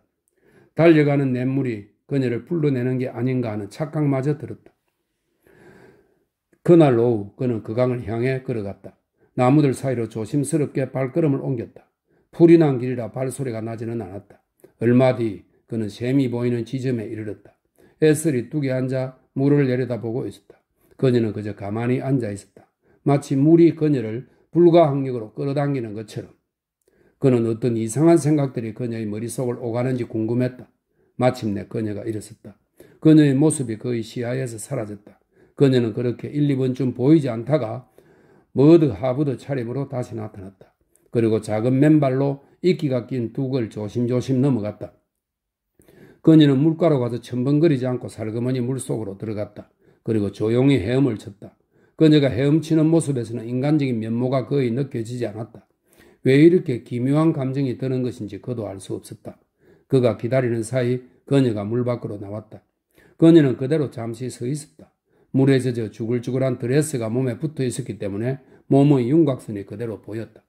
그녀는 두 손으로 천천히 가슴을 쓸고 나서 기쁨의 한숨을 살짝 내쉬었다. 그러고는 사라졌다. 로스는 돌아서서 마을을 향해 발길을 돌렸다. 지독한 아픔이 가슴을 찢었다. 그녀는 여전히 낯선 사람이었다. 그는 그의 굶주린 사랑이 영원히 채워지지 않을 것임을 직감했다. 그는 그날 그곳에서 무엇을 보았는지 말하지 않았다. 그 일을 철저히 함구하고 그녀를 살피는 눈으로 관찰하면서 그녀가 무슨 생각을 하고 있는지 가늠하려 애썼다. 그리고 두 배로 더 다정하게 대했다. 그녀가 영혼 깊숙이 자리한 갈망을 잊을 수 있도록 그녀를 더욱 뜨겁게 사랑했다. 그러던 어느 날 집에 돌아온 그는 그녀가 집에 없는 걸 알고 당황했다. 로슨 부인 어디 있지? 그는 하니에게 물었다. 에브딘에 가셨습니다. 나으리 아기를 데리고요. 하녀가 질문을 받고 조금 놀란 목소리로 대답했다. 마지막 기차 시간까지는 돌아올 거라고 하셨어요? 오, 알겠어. 그는 에슬이 아무런 말 없이 나들이를 나갔다는 사실에 짜증이 났지만 요즘 들어 그녀가 에버딘에 다녀오는 일이 종종 있었기 때문에 크게 신경 쓰지 않았다. 그녀가 거기서 상점들을 구경하고 영화관에도 갔을 거라 생각하니 기뻤다. 그는 마지막 기차 시간에 맞춰 마중을 나갔지만 그녀는 돌아오지 않았다. 그는 덜컥 겁이 났다. 침실에 올라가 보니 그녀의 화장품들이 사라졌다는 것을 금세 알 수 있었다. 그는 옷장과 서랍들을 열어보았다. 반쯤 비어 있었다. 그녀가 달아난 것이다. 그는 거센 분노에 휩싸였다. 당장 에브딘에 전화를 걸어 사정을 알아보기에는 너무 늦은 시각이었다. 여기저기 알아봐야 짐작이 사실로 굳어질 뿐이었다. 사악하고 교활하게도 그녀가 은행의 정기회계 감사기관을 골랐기 때문에 그로서는 그녀를 쫓아갈 방법이 없었다. 그는 일에 매인 몸이었다. 그는 신문을 집어들었다가 거기서 이튿날 아침 오스트레일리아로 떠나는 배편을 발견했다. 지금쯤 그녀는 런던으로 한참 가는 중일 게 분명했다. 그는 고통스러운 눈물을 참지 못하고 흐느꼈다. 그 여자를 위해 모든 걸 다 했는데 그는 외쳤다. 어떻게 내게 이런 짓을 할 수 있지? 참 잔인하다. 무섭도록 잔인하다. 비탄에 빠져 이틀을 보낸 뒤 그는 그녀로부터 편지를 받았다. 여학생이 쓴 듯한 글씨체였다. 그녀는 언제나 글씨를 쓰는데 애를 먹곤 했다. 버티에게 더 이상 못 견디겠어요. 집으로 돌아가요. 잘 있어요. 에슬. 아쉽다는 말 한마디 없었고 같이 가자는 말도 없었다. 로스는 쓰러질 지경이었다. 그는 그 배의 첫 경유지를 알아내고는 그녀가 돌아오지 않으리란 걸 알면서도 돌아오라고 간청하는 전보를 보냈다. 그리고 비통하고 초조한 심정으로 기다렸다. 한마디라도 좋으니 그녀에게서 사랑한다는 말을 듣고 싶었다. 그녀는 답장조차 하지 않았다. 그는 격렬한 감정의 여러 단계를 거쳤다. 한순간 그녀가 사라져서 후련하다고 혼잣말을 하다가도 출국을 금지해 그녀를 억지로 돌아오게 만들 궁리를 했다. 외롭고 비참했다. 아들도 아내도 보고 싶었다. 스스로를 속여본들 그가 할 수 있는 것은 하나뿐이었다. 그녀를 따라갈 수밖에 없었다. 이제 그는 그녀 없이 살 수 없었다. 그가 세웠던 미래의 계획은 카드로 만든 집에 불과했다. 분노한 그는 인내심을 잃고 그 집을 허물어 버렸다. 미래를 위한 기회가 날아가든 말든 더 이상 관계없었다. 에스를 다시 찾는 문제보다 더 중요한 것은 없었기 때문이다. 그는 최대한 빨리 에버딘으로 갔다. 은행 점장에게는 당장 그만두겠다고 말했다. 점장은 갑작스러운 사직은 곤란하다면서 불평을 했다. 타당한 말이었으나 로스는 들으려 하지 않았다. 자유로운 몸으로 다음번 배에 오르기로 이미 마음을 굳힌 상태였다. 가진 걸 모두 처분하고 배에 오른 뒤에야 그는 어느 정도 안정을 찾을 수 있었다. 그 전까지 그를 접촉했던 사람들은 대부분 그가 제정신이 아니라고 생각했다. 그가 잉글랜드에서 마지막으로 한 일은 아피아에 있는 에슬에게 그쪽으로 가겠다는 전보를 보낸 것이었다. 그는 시드니에서 다시 전보를 보냈다. 동이 틀 무렵 마침내 그의 배는 아피아의 모래톱을 지나 입항했다. 만을 따라 드문드문 늘어선 하얀 집들을 보고 그는 깊은 안도감을 느꼈다. 의사와 중개인이 배에 올랐다. 두 사람 모두 예전 지인들이었다. 그는 낯익은 얼굴들이 반가워 예증을 나눌 겸 몹시 초조한 마음도 달랠 겸 그들과 술을 한두 잔 걸쳤다. 에슬이 그를 반겨줄 거라는 보장은 없었다. 모터보트에 올라 부두로 다가갈 때 그는 배가 들어오기를 기다리며 모여선 작은 무리들을 초조하게 훑어보았다. 그녀는 거기 없었다. 그는 마음이 무너졌다. 하지만 파란색 낡은 옷을 입은 브루발드 영감이 보였다. 로슨의 가슴은 영감을 향한 애정으로 훈훈해졌다. 에슬은 어디 있죠? 그가 무트로 뛰어내리면서 물었다. 방갈로에 있네. 우리와 같이 살고 있어. 로스는 실망했지만 짐짓 쾌활함을 끌어냈다. 내가 묵을 방이 있을까요? 우리 거처를 마련하려면 한두 주는 걸릴 거예요? 있고 말고 자네가 묵을 방 정도야 있겠지? 그들은 세관을 통과한 뒤 호텔로 갔다. 로스는 거기서 옛 친구 몇 명에게 환대를 받았다. 술잔이 몇 차례 돌고서야 빠져나올 수 있었고 두 사람은 활기찬 걸음으로 브르발드 영감의 집으로 향했다. 로스는 에스를 두 팔로 힘껏 끌어안았다. 그녀를 다시 품에 안자 지난날의 쓰라린 기억들이 일시에 사라졌다. 장모는 그를 보고 기뻐했고 장모의 어머니인 주름이 자글자글한 노파 역시 마찬가지였다. 원주민들과 혼혈인들이 집 안으로 들어왔다. 그들은 다 같이 둘러앉아 그를 향해 한박 웃음을 지었다. 브르발드 영감이 위스키 한 병을 내주었고 찾아온 이들은 그것을 한 모금씩 맛보았다. 로스는 앉아서 피부색이 짙은 어린 아들을 무릎에 앉혔다. 그들이 아이의 영국식 의복을 벗겼는지 아이는 벌거벗고 있었다. 로스는 옆에는 머드 허브드 차림의 에슬이 있었다. 그가 돌아온 탕화가 된 기분이었다. 오후에 그는 호텔로 다시 내려갔고 집으로 돌아왔을 때는 쾌활한 정도가 아니라 취해 있었다. 에슬과 그녀의 어머니는 백인들이 종종 취하도록 마신다는 것을 알고 있었다. 그래서 백인이 별 수 없지 하면서 사람 좋은 웃음을 웃으며 그를 침대로 데려가 눕혔다. 하루 이틀 뒤 그는 일자리를 찾아보았다. 예전에 영국에 가려고 걷어찼던 그런 일자리는 이제 무리였지만 그간 쌓은 경력으로 무역에서 정도는 무난히 취직할 수 있을 것 같았다. 그렇게만 되면 이직에 성공한 셈이었다. 어차피 은행을 다녀서는 큰 돈 못 벌어 그가 말했다. 무역회사면 모를까. 그는 없어서는 안 될 사람으로 인정만 받으면 동업자에 얼마든지 구할 수 있으리라는 희망을 품고 있었다. 그렇게만 되면 몇 년 안에 부자가 되지 말라는 법도 없었다. 자리가 잡히는데도 우리 집을 알아봅시다. 그는 에슬에게 말했다. 여기서 계속 살 수는 없어. 브르발드의 방갈로는 너무 작아서 다 같이 복잡거리면서 지냈다. 혼자 있는 것은 가능하지 않았다. 사생활은 있을 수 없었다. 급할 거 있나요? 원하는 걸 찾을 때까지 여기서 얼마든지 지내도 괜찮아요. 일주일 뒤 그는 안정을 찾았고 베인이라는 남자가 운영하는 회사에 들어갔다. 하지만 그가 에슬에게 이사 이야기를 꺼내자 그녀는 아기가 태어날 때까지 그대로 있고 싶다고 말했다. 그녀는 둘째 아이의 출산을 앞두고 있었다. 로스는 그녀와 말다툼을 했다. 여기가 싫으면 호텔로 가서 지내요. 갑자기 그는 하얗게 질렸다. 에슬, 어떻게 그런 말을 하나? 그녀는 어깨를 으쓱했다. 여기서 살 수 있는데 왜 굳이 집을 따로 마련해요? 그는 항복했다.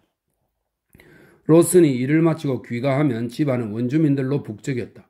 그들은 여기저기 흩어져서 담배를 피우고 자고 카바를 마셨다. 그리고 끊임없이 짓거렸다. 집안은 추저분하고 더러웠다. 그의 아이는 기어다니면서 원주민 아이들과 어울려 놀았다.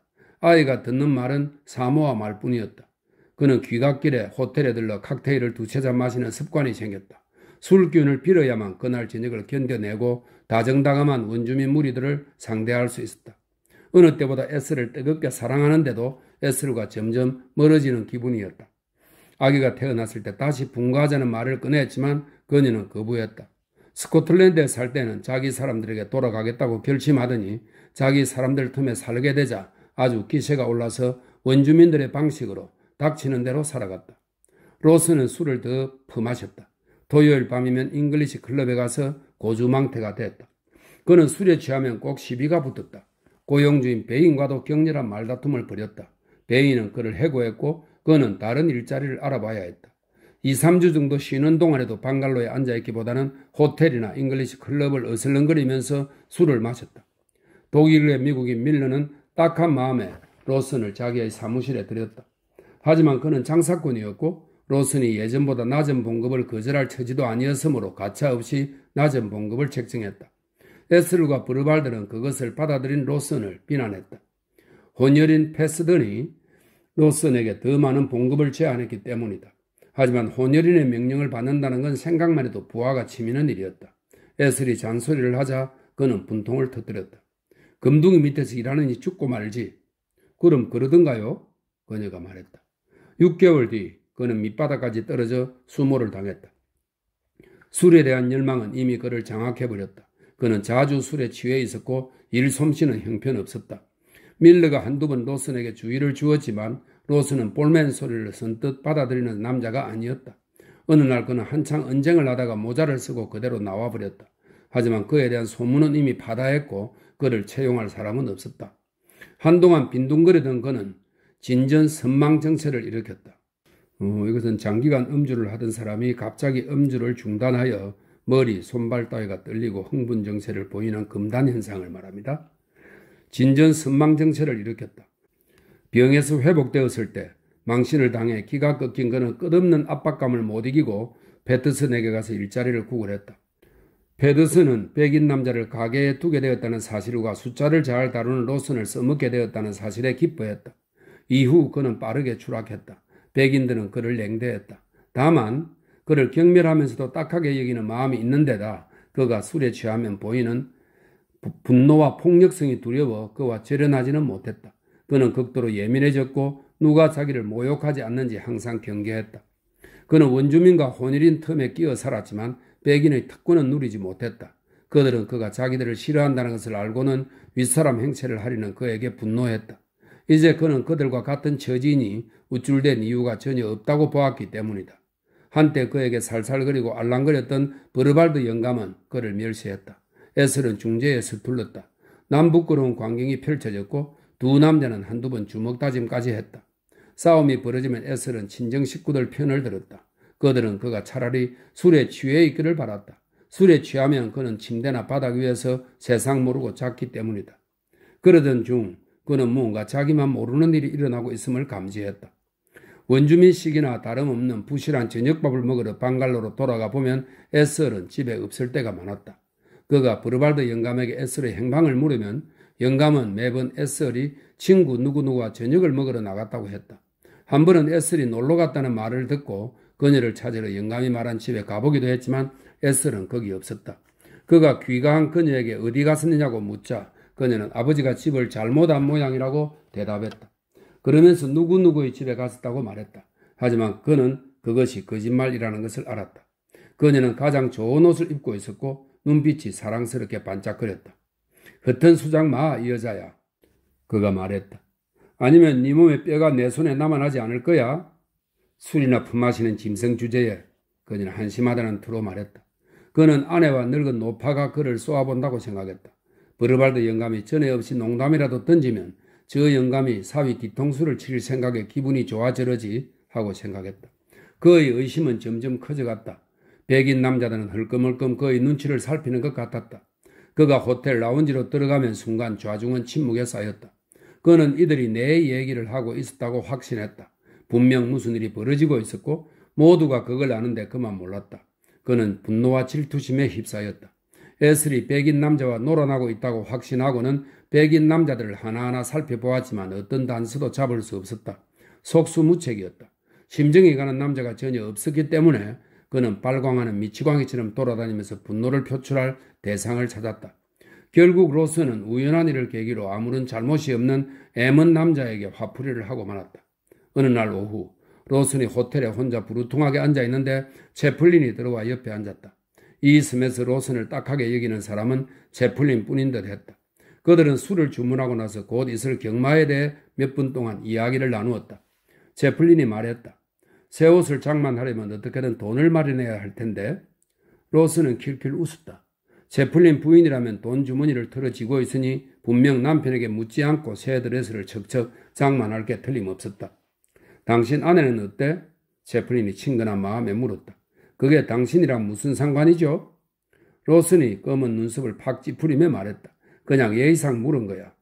예의상 묻는 거라면 그냥 닥치고 있어요. 채플린은 참을성이 많은 남자가 아니었다. 열대지방에서 지낸 오랜 세월과 들이킨 위스키, 최근 겪은 집안일들이 합세해서 화를 돋우었다. 그는 분을 못 참고 로슨보다 더 발끈했다. 이복의 젊은이, 내 호텔에 있으려면 신사답게 행동하도록 해. 아니면 그 가시도치 말은 길거리에서 찌끄리게 될 거야. 안 그래도 은찬던 로슨의 안색이 벌겋게 달아올랐다. 한 번만 말할 테니 다른 사람들에게도 똑똑히 전해요. 로슨은 분노로 숨을 몰아쉬며 말했다. 당신들 중 누구든 내 아내랑 놀아났다간 밤길 조심하는 게 좋을 거요. 대체 누가 당신 아내랑 놀아난다는 거야? 난 당신들이 생각하는 것처럼 바보가 아니야. 대부분의 남자들이 그렇듯 나 역시 장벽에 부딪힌 것이고 똑똑히 경고하는 것뿐이요.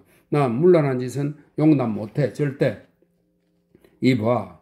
오늘은 그만 가는 게 좋겠어. 맹전신일 때 다시 오지. 내가 원할 때 나갈 거야. 그전에 못 떠나. 로슨이 말했다. 그것은 무모한 허풍으로 그쳤다. 채플린은 호텔 경비원을 지낼 때 신사들을 떼어내는 특별한 요령을 터득한 사람이었기 때문이다.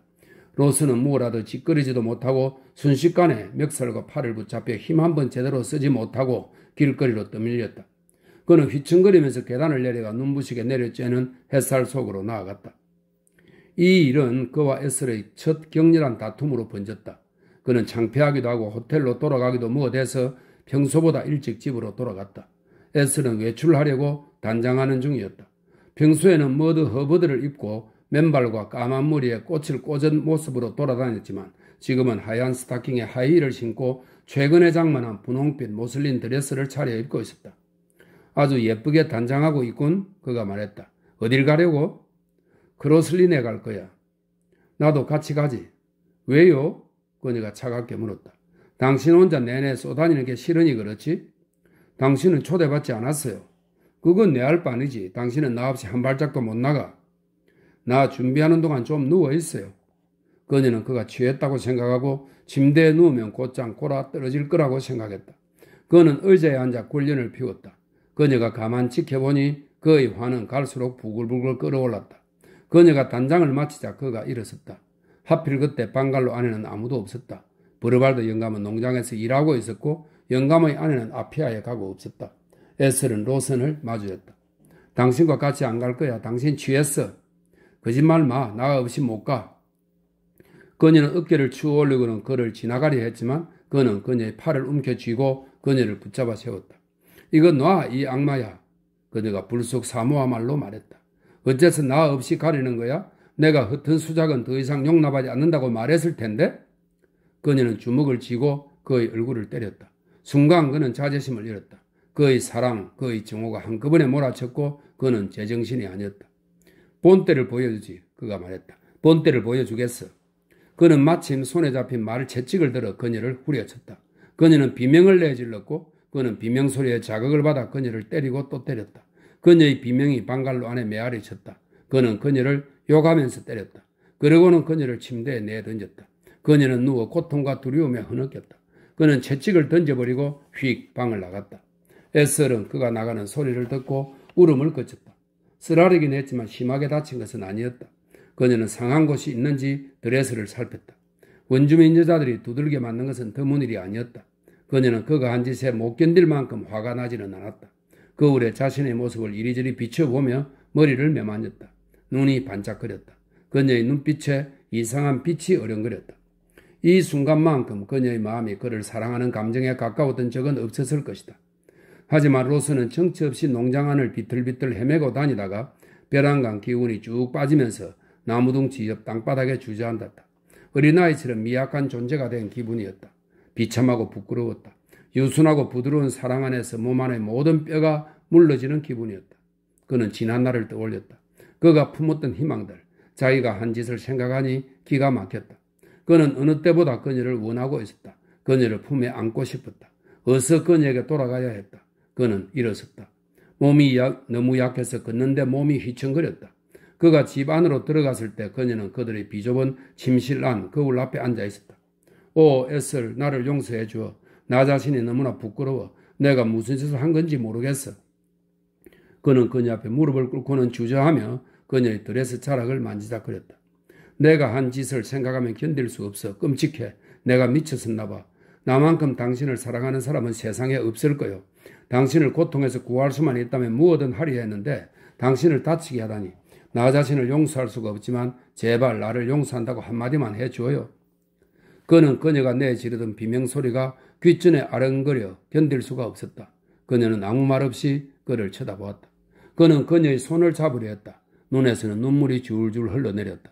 그는 모밀감에 휩싸여 그녀의 무릎에 얼굴을 묻고 연약한 몸이 뒤흔들리도록 흐느꼈다. 그녀의 얼굴에 경멸의 표정이 떠올랐다. 원주민 여자들이 그렇듯 그녀도 여자 앞에서 자신을 낮추는 남자를 업신여겼다. 약해 빠져서는 잠시나마 그가 대단한 남자일지 모른다는 생각을 하고 있었는데 똥개처럼 내 발밑에서 굽실거리다니. 그녀는 멸시를 담아 그에게 살짝 발길질을 했다. 나가요. 그녀가 말했다. 꼴도 보기 싫어. 그는 그녀를 안으려 했지만 그녀는 그를 옆으로 밀쳐냈다. 그리고 일어섰다. 그녀는 드레스를 벗기 시작했다. 발을 휘둘러 신발을 휙 벗어버리고는 발에서 스타킹을 휙 벗었다. 그러고는 낡은 머드 허버드를 걸쳤다. 뭐 하는 거야? 내가 뭘 하든 당신이 무슨 상관이야? 샘에 몇 감으러 갈 거야. 나도 같이 가게 해줘. 그가 말했다. 그는 어린아이처럼 허락을 구했다. 그냥 좀 놔둘 수 없어? 그는 두 손에 얼굴을 묶고 서럽게 울었고 그녀는 냉혹하고 차가운 눈으로 그를 지나쳐 밖으로 나갔다. 이후 그녀는 그를 철저히 멸시했다. 그러나 로슨과 에셀은 작은 방갈로에서 그들의 두 아이와 브르발드 영감의 아내의 모친, 먼 피부치들, 노상 들락거리며 어슬렁거리는 사람들과 다 같이 복잡거리며 지내야 했다. 로스는 더 이상 중요한 존재가 아니었고 그의 눈에 띄지도 않았다. 그는 아침을 먹고 집을 나와 저녁때가 되었어야 귀가했다. 투쟁할 의지는 없었다. 돈이 궁에 잉글리시 클럽에 가지 못할 때는 브르발드 영감과 원주민들하고 하츠를 하면서 저녁 시간을 때웠다. 이 하츠는 가진 패를 내고 받으면서 하트 카드 숫자의 합계가 가장 적은 사람이 이기는 카드 게임의 하나입니다. 하츠를 하면서 저녁 시간을 때웠다. 술에 취하지 않았을 때는 길을 못 펴고 풀이 죽어 지냈다. 에셀은 그를 개처럼 취급했다. 때때로 그녀는 그의 격렬한 분노에 굴복했다. 분노와 함께 분출되는 증오심이 두려웠기 때문이다. 하지만 이후 매번 살살거리고 걸핏하면 찔찔 짜는 그가 혐오스러워서 그의 얼굴에 침도 뱉을 수 있을 것 같았다. 가끔 그는 폭력을 휘둘렀지만 그녀는 이제 이골이 나서 그가 때리면 같이 발로 차고 활키고 물어뜯었다. 그들은 격렬하게 싸웠고 그가 항상 싸움에서 이기는 것은 아니었다. 그들의 불화는 순식간에 아피아 전체에 알려졌다. 로슨을 동정하는 의견은 거의 없었고 호텔에서는 대체로 브르발드 영감이 그를 집에서 내쫓지 않는 것이 놀랍다는 반응이었다. 브르발드는 꽤나 거친 인사야 남자들 중 한 명이 말했다. 요즘 같아선 영감이 로슨의 시체에 총알을 쏜다고 해도 이상하지 않아. 에스는 저녁마다 그 고요한 샘으로 멱을 감으러 다녔다. 어떤 인간적이지 않은 끌림에 이끌리는 것처럼, 인어에게 홀린 인간이 차갑고 짠 바다의 파도로 이끌려 가는 것처럼 로슨도 가끔 그곳에 갔다. 그가 어떤 마음으로 그곳에 갔는지 나로서는 알 길이 없다. 에스리 그가 그곳에 있는 것을 노골적으로 싫어했기 때문이다. 그는 거기서 그녀를 처음 보았을 때 가슴 깊이 차오르던 그 청명한 황홀감을 되찾고 싶었을지도 모른다. 아니면 사랑받지 못하는 외사랑의 광기와 사랑에 대한 집착 때문일 수도 있다. 어느 날 그는 생소한 감정에 젖어 그곳으로 내려갔다. 벼랑간 온 세상이 평온하게 느껴졌다. 저녁이 밀려오는 중이었다. 코코넛 이파리 끝에 석양이 작고 옅은 조각구름처럼 걸려 있었다. 희미한 산들바람이 나무 잎들을 요란하게 흔들었다. 초승달이 콩코넛 나무 꼭대기 바로 위에 걸려 있었다. 그는 내뚝으로 내려갔다. 에슬이 물에 똑바로 누워 둥둥 떠 있는 것이 보였다. 머리카락이 그녀의 몸을 감싸며 넓게 퍼져 있었다. 그녀는 손에 커다란 히비스커스 꽃을 들고 있었다. 그는 잠시 동작을 멈추고 그녀에 감탄했다. 오피리아 같았다. 오피리아는 섹스피어의 희곡 햄릿에서 강물에 몸을 던져 목숨을 끊는 인물입니다. 오피리아 같았다. 안녕 에슬? 그가 쾌활하게 외쳤다. 그녀는 갑자기 움직이다가 빨간 꽃을 떨어뜨렸다. 꽃이 유유히 떠내려갔다. 그녀는 한두 번 팔을 저어 발이 바닥에 닿는 곳까지 헤엄쳐 가서 똑바로 섰다. 저리 가, 그녀가 말했다. 저리 가라고. 그는 웃음을 터뜨렸다. 야박하기는 둘 다 몸을 담그기에 충분하잖아. 날 좀 내버려 둘 순 없어? 나 혼자 있고 싶어. 나 원참, 나도 목욕 좀 하자고. 그는 좋게 농담조로 대꾸했다. 다리 쪽으로 내려가. 나는 당신이 여기 있는 거 싫어. 미안하게 돼서 그는 여전히 웃는 얼굴로 덧붙였다. 그는 조금도 화가 나지 않았다. 그녀도 발끈한 것 같지 않았다. 그는 외투를 벗기 시작했다. 저리 가. 그녀가 빽소리쳤다. 당신이 여기 있는 거 싫어. 혼자 있겠다는데 그것도 못하게 해. 저리 가라고. 바보처럼 굴지 마, 여보. 그녀는 몸을 숙였다가 뾰족한 돌을 하나 집어 재빨리 그에게 던졌다. 그는 피할 겨를이 없었다. 돌이 그의 관자놀이를 때렸다. 그는 비명을 지르며 손을 머리에 떼고 손을 뗐을 때 손은 피로 흥건했다. 에스는 화가 나서 씩씩거리며 가만히 서 있었다. 그는 하얗게 질려서 말없이 외투를 집어들고 그곳을 떠났다. 에스는 다시 물속으로 가라앉아 물살에 몸을 맡긴 채 여울 쪽으로 천천히 흘러갔다. 돌은 자상을 남겼고 로스는 며칠 동안 머리에 붕대를 감고 지냈다. 클럽에서 사람들이 물어볼 경우를 대비해 그럴듯한 사연을 미리 지어 두었지만 써먹을 기회가 없었다. 아무도 그 얘기를 꺼내지 않았다. 그는 사람들이 그의 머리를 슬쩍슬쩍 훔쳐보는 걸 보았지만 아무도 그 얘기를 하지는 않았다. 침묵은 그가 다친 경위를 사람들이 안다는 뜻이었다. 이제 그는 에슬에게 애인이 있으며 모두들 그가 누구인지 안다고 확신했다. 하지만 놈의 정체를 추정할 만한 단서가 전혀 없었다. 그는 에슬이 누구와 함께 있는 것을 본 적이 없었다. 에슬과 같이 있으려 하거나 그에게 이상하게 구는 사람도 없었다. 맹렬한 분노가 그를 사로잡았다. 화를 분출할 상대가 없어지자 그는 점점 더 많이 품하셨다. 내가 그 섬에 가기 얼마 전 그는 다시 진전선망 발작을 일으켰다. 나는 캐스트라는 남자의 집에서 에스를 만났다. 캐스트는 아페아에서 3-4km 떨어진 곳에서 원주민 아내와 같이 살고 있었다. 나는 그와 테니스를 쳤다. 둘 다 지쳤을 때 그가 차를 한잔 하자고 해서 같이 집 안으로 들어갔다. 어수선한 거실에 에슬이 캐스트 부인과 수다를 떨고 있었다. 안녕 에슬, 그가 말했다. 당신이 와 있는 줄은 몰랐네. 나는 그녀를 흥미롭게 쳐다보았다. 대체 그녀의 어떤 점이 로슨의 치명적인 열정을 일으킨 것인지 알고 싶었다. 하지만 어느 누가 그런 것을 설명할 수 있을까? 그녀가 사랑스러운 건 사실이었다. 그녀는 사모아의 산 울타리에서 흔히 보이는 빨간 히비스커스 같았다. 그 우아함, 그 나른함, 그 열정을 닮아 있었다. 하지만 그동안 들었던 그들의 사연에 비해 그녀가 싱그럽고 순박해 보여 놀라지 않을 수 없다. 그녀는 조용하고 수줍은 편이었다. 투박하거나 시끄러운 면모는 조금도 찾아볼 수 없었다. 호내린들이 흔히 보이는 활기찬 기운도 없었다. 그녀가 누구나 다 아는 그 격렬한 부부싸움의 주인공, 그 드센 여자라고는 도저히 믿기지 않았다.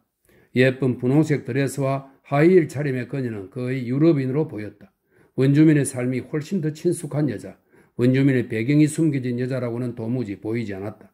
특별히 영민해 보이지는 않았고 어떤 남자가 한동안 그녀와 같이 살고 나서 그녀에게 느꼈던 열정이 권태로 퇴색했다고 해도 놀랍지 않을 것 같았다.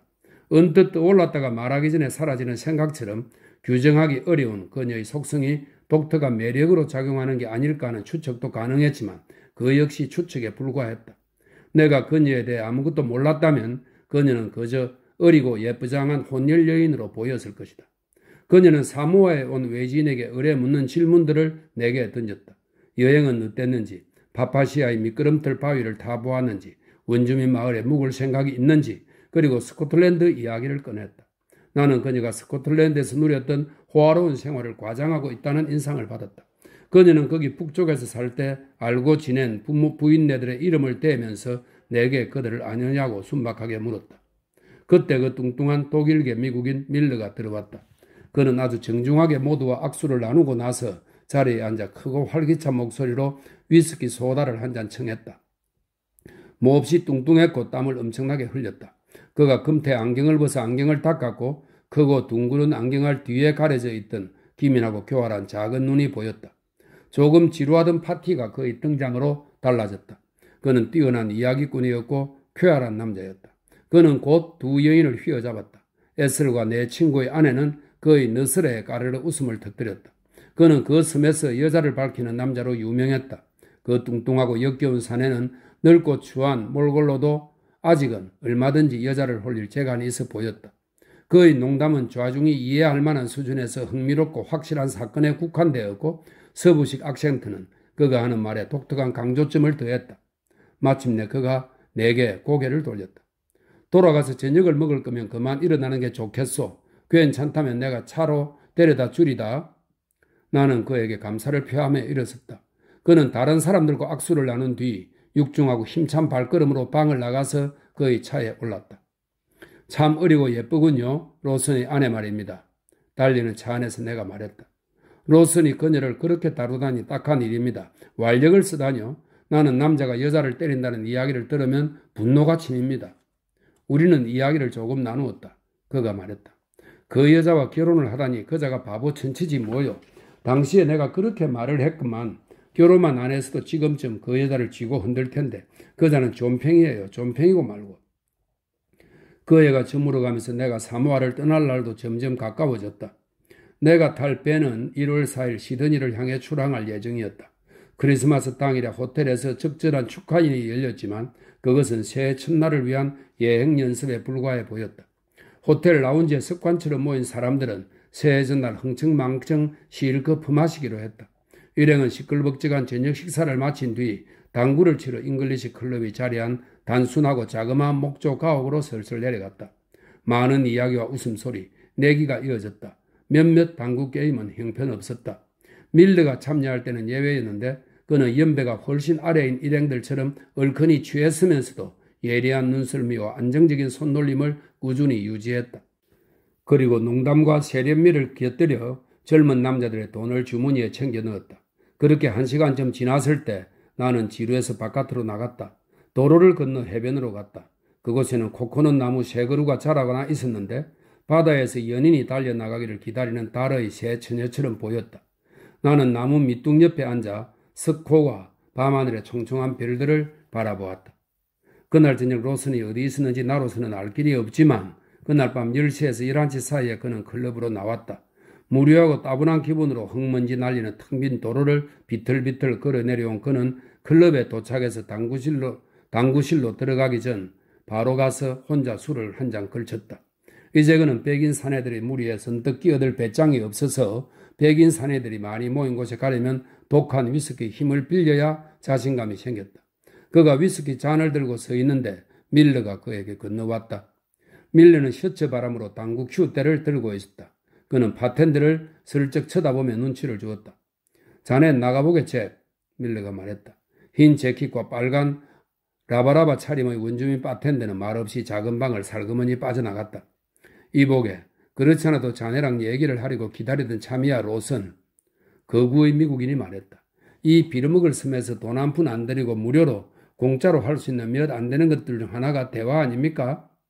밀려는 금태 안경을 콧대 위에 단단히 고정시키고는 차고 단호한 시선을 로슨에게 고정했다. 이봐 젊은이, 자네가 로슨 부인을 다시 두들겨 패고 있다는 거 알아. 더 이상 두고 볼 수만은 없네. 당장 그만둬. 아님 자네의 더럽고 왜소한 몸뚱이에 든 뼈 한 뼈는 내 손에 모조리 부러질 줄 알아? 그 순간 로슨은 오랫동안 알아내려 애써왔던 사실을 알게 되었다. 밀러였던 것이다. 뚱뚱한 몸과 대머리, 둥글고 말끔한 얼굴, 이중턱, 금태안경, 그의 나이, 변절한 수도사 같은 유순하면서도 약삭바른 인상, 이 남자의 외모와 너무나 날씬하고 순결한 에셀의 모습이 겹치면서 갑작스러운 공포감이 덮쳤다. 로스는 흠이 있기는 해도 겁쟁이는 아니었다. 그는 아무 말 없이 밀러에게 주먹을 거세게 휘둘렀다. 밀러는 큐대를 쥔 손으로 재빨리 그의 일격을 방어하고는 오른팔을 대차게 휘둘러 로슨의 귀 쪽에 주먹을 꽂았다. 로슨은 미국인보다 키가 10cm는 작았다. 본디 약골인데다 병도 앓았고 진을 빼는 열대지방의 기후와 음주로 인해 허약해진 상태였다. 그는 통나무처럼 쓰러져 반쯤 정신을 잃고 바 옆에 널브러졌다. 밀러는 안경을 벗어 손수건으로 안경을 닦았다. 이제는 말귀를 좀 알아듣겠지. 주의를 받았으니 순순히 따르는 게 좋을 거야. 그는 큐대를 들고 당구실로 돌아갔다. 당구실 안은 왁자지껄 소란스럽기 때문에 아무도 무슨 일이 있었는지 알지 못했다. 로스는 몸을 일으켰다. 손을 귓가에 댔다. 귀가 아직도 먹먹했다. 그는 조용히 클럽을 빠져나왔다. 나는 한 남자가 도로를 건너는 것을 보았다. 하얀 조각이 밤의 어둠 속에서 도드라져 보였지만 누구인지는 알 수 없었다. 남자는 해변으로 내려가서 나무 발치에 앉아있는 나를 지나치더니 아래를 내려다 보았다. 그때 나는 그것이 로스님을 알아보았지만 취한 티가 너무 나서 말을 걸지는 않았다. 그는 걸어갔다. 확신 없이 두세 걸음을 되는 대로 옮기더니 뒤로 돌았다. 그러고는 내게 다가와서 고개를 숙여 내 얼굴을 내려다 보았다. 당신인 줄 알았어. 그가 말했다. 그는 앉아 파이프 담배를 꺼냈다. 클럽 안이 덥고 시끄럽더라고요. 내가 운을 띄웠다. 왜 여기 앉아 있습니까? 성당의 자정 미사를 기다리고 있어요. 원한다면 내가 같이 가 주리다. 로스는 정신이 말똥한 편이었다. 우리는 잠시 앉아 묵묵히 담배를 피웠다. 때때로 석호 안에서 큰 물고기 몇 마리가 첨벙거렸고 암초로 둘러싸인 만쪽으로 조금 나간 지점에서 범선의 불빛이 반짝였다. 다음 주에 배를 타겠군요. 그쵸? 그가 말했다. 그렇습니다. 고향으로 돌아간다는 건 기쁜 일입니다. 하지만 이제 난 그곳을 감당할 수 없어요. 너무 추워요. 지금 잉글랜드에서는 사람들이 불가에 앉아 덜덜 떨고 있을 걸 생각하면 기분이 이상합니다. 바람 한 점 불지 않았다. 밤의 향기가 마법처럼 신비로웠다. 나는 얇은 셔츠 한 장과 면포 정장만 입고 있었다. 밤의 아름다움과 나른함을 만끽하며 팔다리를 몸이 원하는 대로 쭉 뻗었다. 꼭 새해 전날만 미래를 위해 훌륭한 결심을 하는 건 아니죠. 나는 미소를 지었다. 그는 대꾸하지 않았지만 내가 무심코 던진 말에 어떤 생각이 들었는지 곧 말문을 열었다. 그는 낮은 목소리로 덤덤하게 말을 했는데 세련된 말씨였다. 한동안 거슬리는 콧소리와 저속한 억양의 말만 듣고 지낸 터라 그의 말을 들으니 기분이 좋았다. 내가 엉망진창으로 망쳐놨어요. 그건 분명합니다. 그렇죠? 구덩이 바닥으로 굴러떨어졌는데 빠져나갈 곳이 없군요. 끝에서 끝까지 구덩이처럼 암흑뿐이로다. 이 말은 윌리엄 어니스트 헨리의 시에 나오는 인빅스트 중의 한 구절입니다. 나는 그가 웃는 얼굴로 시구를 인용하는 것이 느껴졌다. 게다가 이상한 것은 어디가 잘못된 건지 알 수가 없다는 겁니다. 나는 숨이 탁 막혔다. 한 남자가 자신의 벌거벗은 영혼을 내 앞에서 드러내는 것만큼 경외심을 불러일으키는 것은 없었기 때문이다. 그런 순간에는 세상에 하찮은 사람도 못난 사람도 없다는 깨달음이 일어나고 그 남자 안에서는 어떤 것이 반짝이며 연민을 자극한다. 모두 내 탓이라는 걸 알았더라면 이런 꼴이 나지는 않았겠죠. 내가 술을 마시는 건 사실입니다. 하지만 상황이 다르게 흘렀다면 이렇게까지 퍼마시지 않았을 거예요. 사실 나는 술을 그리 좋아하지 않아요. 에슬과 결혼해서는 안 되는 거였어요. 그냥 그녀를 곁에 두었다면 잘 됐을 겁니다. 하지만 그러기엔 그녀를 너무 사랑했어요. 그의 목소리가 흔들렸다. 그녀는 그렇게 나쁜 여자가 아닙니다. 운이 나빴을 뿐이에요. 우리는 행복하게 살 수도 있었어요. 그녀가 도망쳤을 때 그녀를 놓아주었어야 하는데 그럴 수가 없었습니다. 그녀에게 완전히 집착하고 있었거든요. 아이도 있었고요. 아이를 좋아하시죠? 내가 물었다. 좋아했죠. 아이가 둘입니다. 하지만 이제 그 아이들은 내게 큰 의미가 없습니다. 그 아이들은 어디를 가나 원주민 취급을 받아요. 아이들과 이야기하려면 사모아 말을 써야 합니다. 새 출발을 하기에 너무 늦었을까요? 서둘러 정리하고 여기를 떠나면요? 그럴 힘이 없어요. 난 끝났어요. 아직 아내를 사랑합니까? 지금은 아닙니다. 지금은 아니에요. 그는 혐오감이 담긴 목소리로 두 마디 말을 반복했다. 이제는 그럴 힘조차 없어요. 완전히 껍데기가 됐어요. 성당의 종소리가 울려 퍼졌다. 자정 미사에 참석할 거면 슬슬 가보는 게 좋겠어요? 나는 말했다. 갑시다. 우리는 일어서서 길을 따라 걸었다. 새하얀 성당 건물이 바다를 향해 당당히 서 있었고 그 옆에 자리한 개신교 교회들은 회관 같은 인상을 풍겼다. 길에 자동차가 두세 대 있었다. 이륜마차는 상당히 많았는데 옆쪽 벽에 줄줄이 세워져 있었다. 미사를 위해 섬 여기저기에서 사람들이 몰려와 있었고 큰 문이 활짝 열린 문간 안쪽으로 사람들이 들어찬 내부가 보였다. 높은 제단은 불빛으로 환했다. 백인들이 몇 명 있었고 혼혈인들도 꽤 있었지만 대부분은 원주민들이었다. 성당에서 라바라바는 부적절한 복장이었으므로 남자들은 모두 바지 차림이었다. 우리는 뒤쪽 열린 문 옆에 빈자리를 발견해 앉았다. 나는 로슨의 시선을 따라 눈길을 돌렸다가 에슬이 혼혈인 무리들과 함께 성당 안으로 들어서는 것을 보았다. 모두들 한껏 치장한 차림새였다. 남자들은 목깃을 높고 빳빳하게 세우고 반들거리는 부츠를 신었고 여자들은 크고 화사한 모자를 쓰고 있었다. 에슬은 미소 띤 얼굴로 친구들에게 고개를 끄덕이면서 통로를 따라 올라갔다. 미사가 시작되었다. 미사가 끝났을 때 로슨과 나는 옆쪽에 잠시 서서 사람들이 빠져나가는 모습을 쳐다보았다. 그가 손을 내밀었다. 잘 가요. 그가 말했다. 즐거운 귀국길 되기를 바랍니다. 하지만 떠나기 전에 또 만날 텐데요. 그는 킬킬 웃었다. 만났을 때 내가 취해 있을까요? 맹전신일까요? 그것이 문제로군요. 그는 돌아서서 나를 두고 떠났다. 무성한 눈썹 밑에서 형형이 빛나던 그 거대하고 검은 눈망울이 눈앞에 선하다. 나는 마음을 정하지 못하고 망설였다. 잠도 오지 않고 해서 클럽으로 내려가 1시간 정도 시간을 보내다가 들어가기로 했다. 클럽에 가보니 당구실은 텅 비어 있었지만 남자 5-6명이 라운지 탁자에 둘러앉아서 포크를 치고 있었다. 내가 들어가자 밀러가 고개를 들었다. 앉아서 같이 하지? 그가 말했다. 그러죠. 나는 칩을 몇 개 사서 게임을 하기 시작했다. 아니나 다를까 게임이 어찌나 흥미진진한지 1시간은 2시간으로 3시간으로 늘어났다. 원주민 바텐더는 그 시각에도 말똥한 정신으로 유쾌하게 우리 옆을 지키면서 술이며 어디서 났는지 햄과 빵을 내왔다. 우리는 게임을 계속했다. 모두들 알딸딸한 정도를 넘어 상당히 취해 있었다. 판이 점점 커지고 무모하게 흘러갔다. 나는 적당히 게임을 했다. 이기려고 기를 쓰지도 않았고 이럴까봐 안달하지도 않았다. 그저 호기심이 동해 밀러를 지켜보았다. 그는 나머지 일행과 함께 술잔을 끊임없이 들이켰지만 냉정함과 침착함을 유지했다. 그의 칩은 점점 수북하게 쌓여갔다.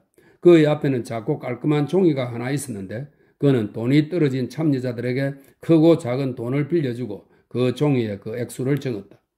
젊은 남자들에게 돈을 내줄 때마다 그들에게 온화한 웃음을 지었다. 끊임없이 농담을 던지고 재미난 말들을 하면서도 단 한 게임도 스쳐 지나가는 얼굴 표정 하나도 놓치지 않았다. 마침내 새벽이 여기 일은 내 소관이 아니라는 듯 무심하면서도 수줍게 창문 안쪽으로 살금살금 기어들더니 날이 밝았다. 자, 밀러가 말했다. 이렇게 또 한 해를 멋지게 넘겼구먼. 마지막으로 한 판 크게 돌리세. 나는 그만 모기장 안으로 물러가야겠어. 나는 50대야. 기억하게들. 이렇게 늦게까지 깨어있는 건 무리야. 우리는 베란다에 서서 아름답고 신선한 아침을 맞았다. 석호는 색색깔을 띤 유리 표면 같았다. 누군가 침대에 들기 전 물에 몸을 담그자고 제안했지만 끈적하고 발을 다칠 위험이 있는 석호에서 선뜻 미역을 감으려 하는 사람은 없었다. 문 앞에 밀러의 차가 세워져 있었다. 밀러가 자기 차를 타고 그 샘에 가자고 제안했다. 우리는 차에 올라타 텅 빈 도로를 따라 달렸다. 우리가 그 샘에 도착한 건 아침이 도착하기 전이었다. 나무들 밑의 물은 그늘이 저 어두웠다. 밤이 아직 물러가지 않고 미적거리는 것 같았다. 우리는 마냥 신나 있었다. 나는 수건도 없고 수영복도 없어서 어떻게 몸을 말려야 하나 조심스러웠지만 누구도 크게 개의치 않았다. 얼마 뒤 우리는 옷을 벗어 던졌다. 몸집이 작은 화물관리 넬슨이 가장 먼저 벌거숭이가 되었다. 나 물 밑으로 내려갈 거야. 그가 말했다. 넬슨이 잠수를 했다.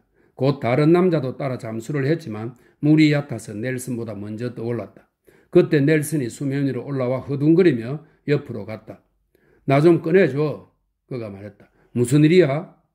무슨 일이 있는 게 분명했다. 그의 얼굴은 겁에 질려 있었다. 두 남자가 그에게 손을 내밀었고 그는 끌어올려졌다. 저 아래에 남자가 있어. 바보 같은 소리. 취했구먼. 만약 아니라면 내가 선망증이겠지. 하지만 정말 저 아래에 남자가 있단 말이야. 겁이나 기절하는 줄 알았어. 밀러는 잠시 그를 쳐다보았다. 그 작은 남자는 하얗게 질려 있었다. 몸을 덜덜 떨면서. 가보세, 캐스터. 밀러가 덩치 큰 호주인에게 말했다. 밑으로 내려가서 확인해 보자고. 남자가 똑바로 서 있어. 넬슨이 말했다. 옷을 다 입고 그자를 똑똑히 봤어. 그자가 나를 잡으려 했어. 단단히 버티게. 밀러가 말했다. 준비됐나? 그들은 잠수를 했다. 우리는 말없이 둑에 앉아 기다렸다. 그들은 사람이 저리 오래 숨을 참을 수 있을까 싶을 만큼 물속에 오래 있는 것 같았다. 그때 캐스터가 위로 올라왔고 숨이 금방 넘어갈 듯 얼굴이 빨개진 밀러가 곧장 뒤따라 올라왔다. 그들은 뒤쪽에서 뭔가를 끌어당기고 있었다. 다른 남자가 그들을 도우러 물로 뛰어들었다. 세 남자는 힘을 합쳐 무거운 물체를 옆쪽으로 끌어냈다. 그들은 그것을 위로 끌어올렸다. 로슨이었다. 로슨은 외투 안쪽에 큰 돌덩이를 매단 채 두 발이 묶여 있었다. 이번엔 일 처리를 제대로 했군. 밀러가 근시인 눈에서 물을 닦아내면서 말했다.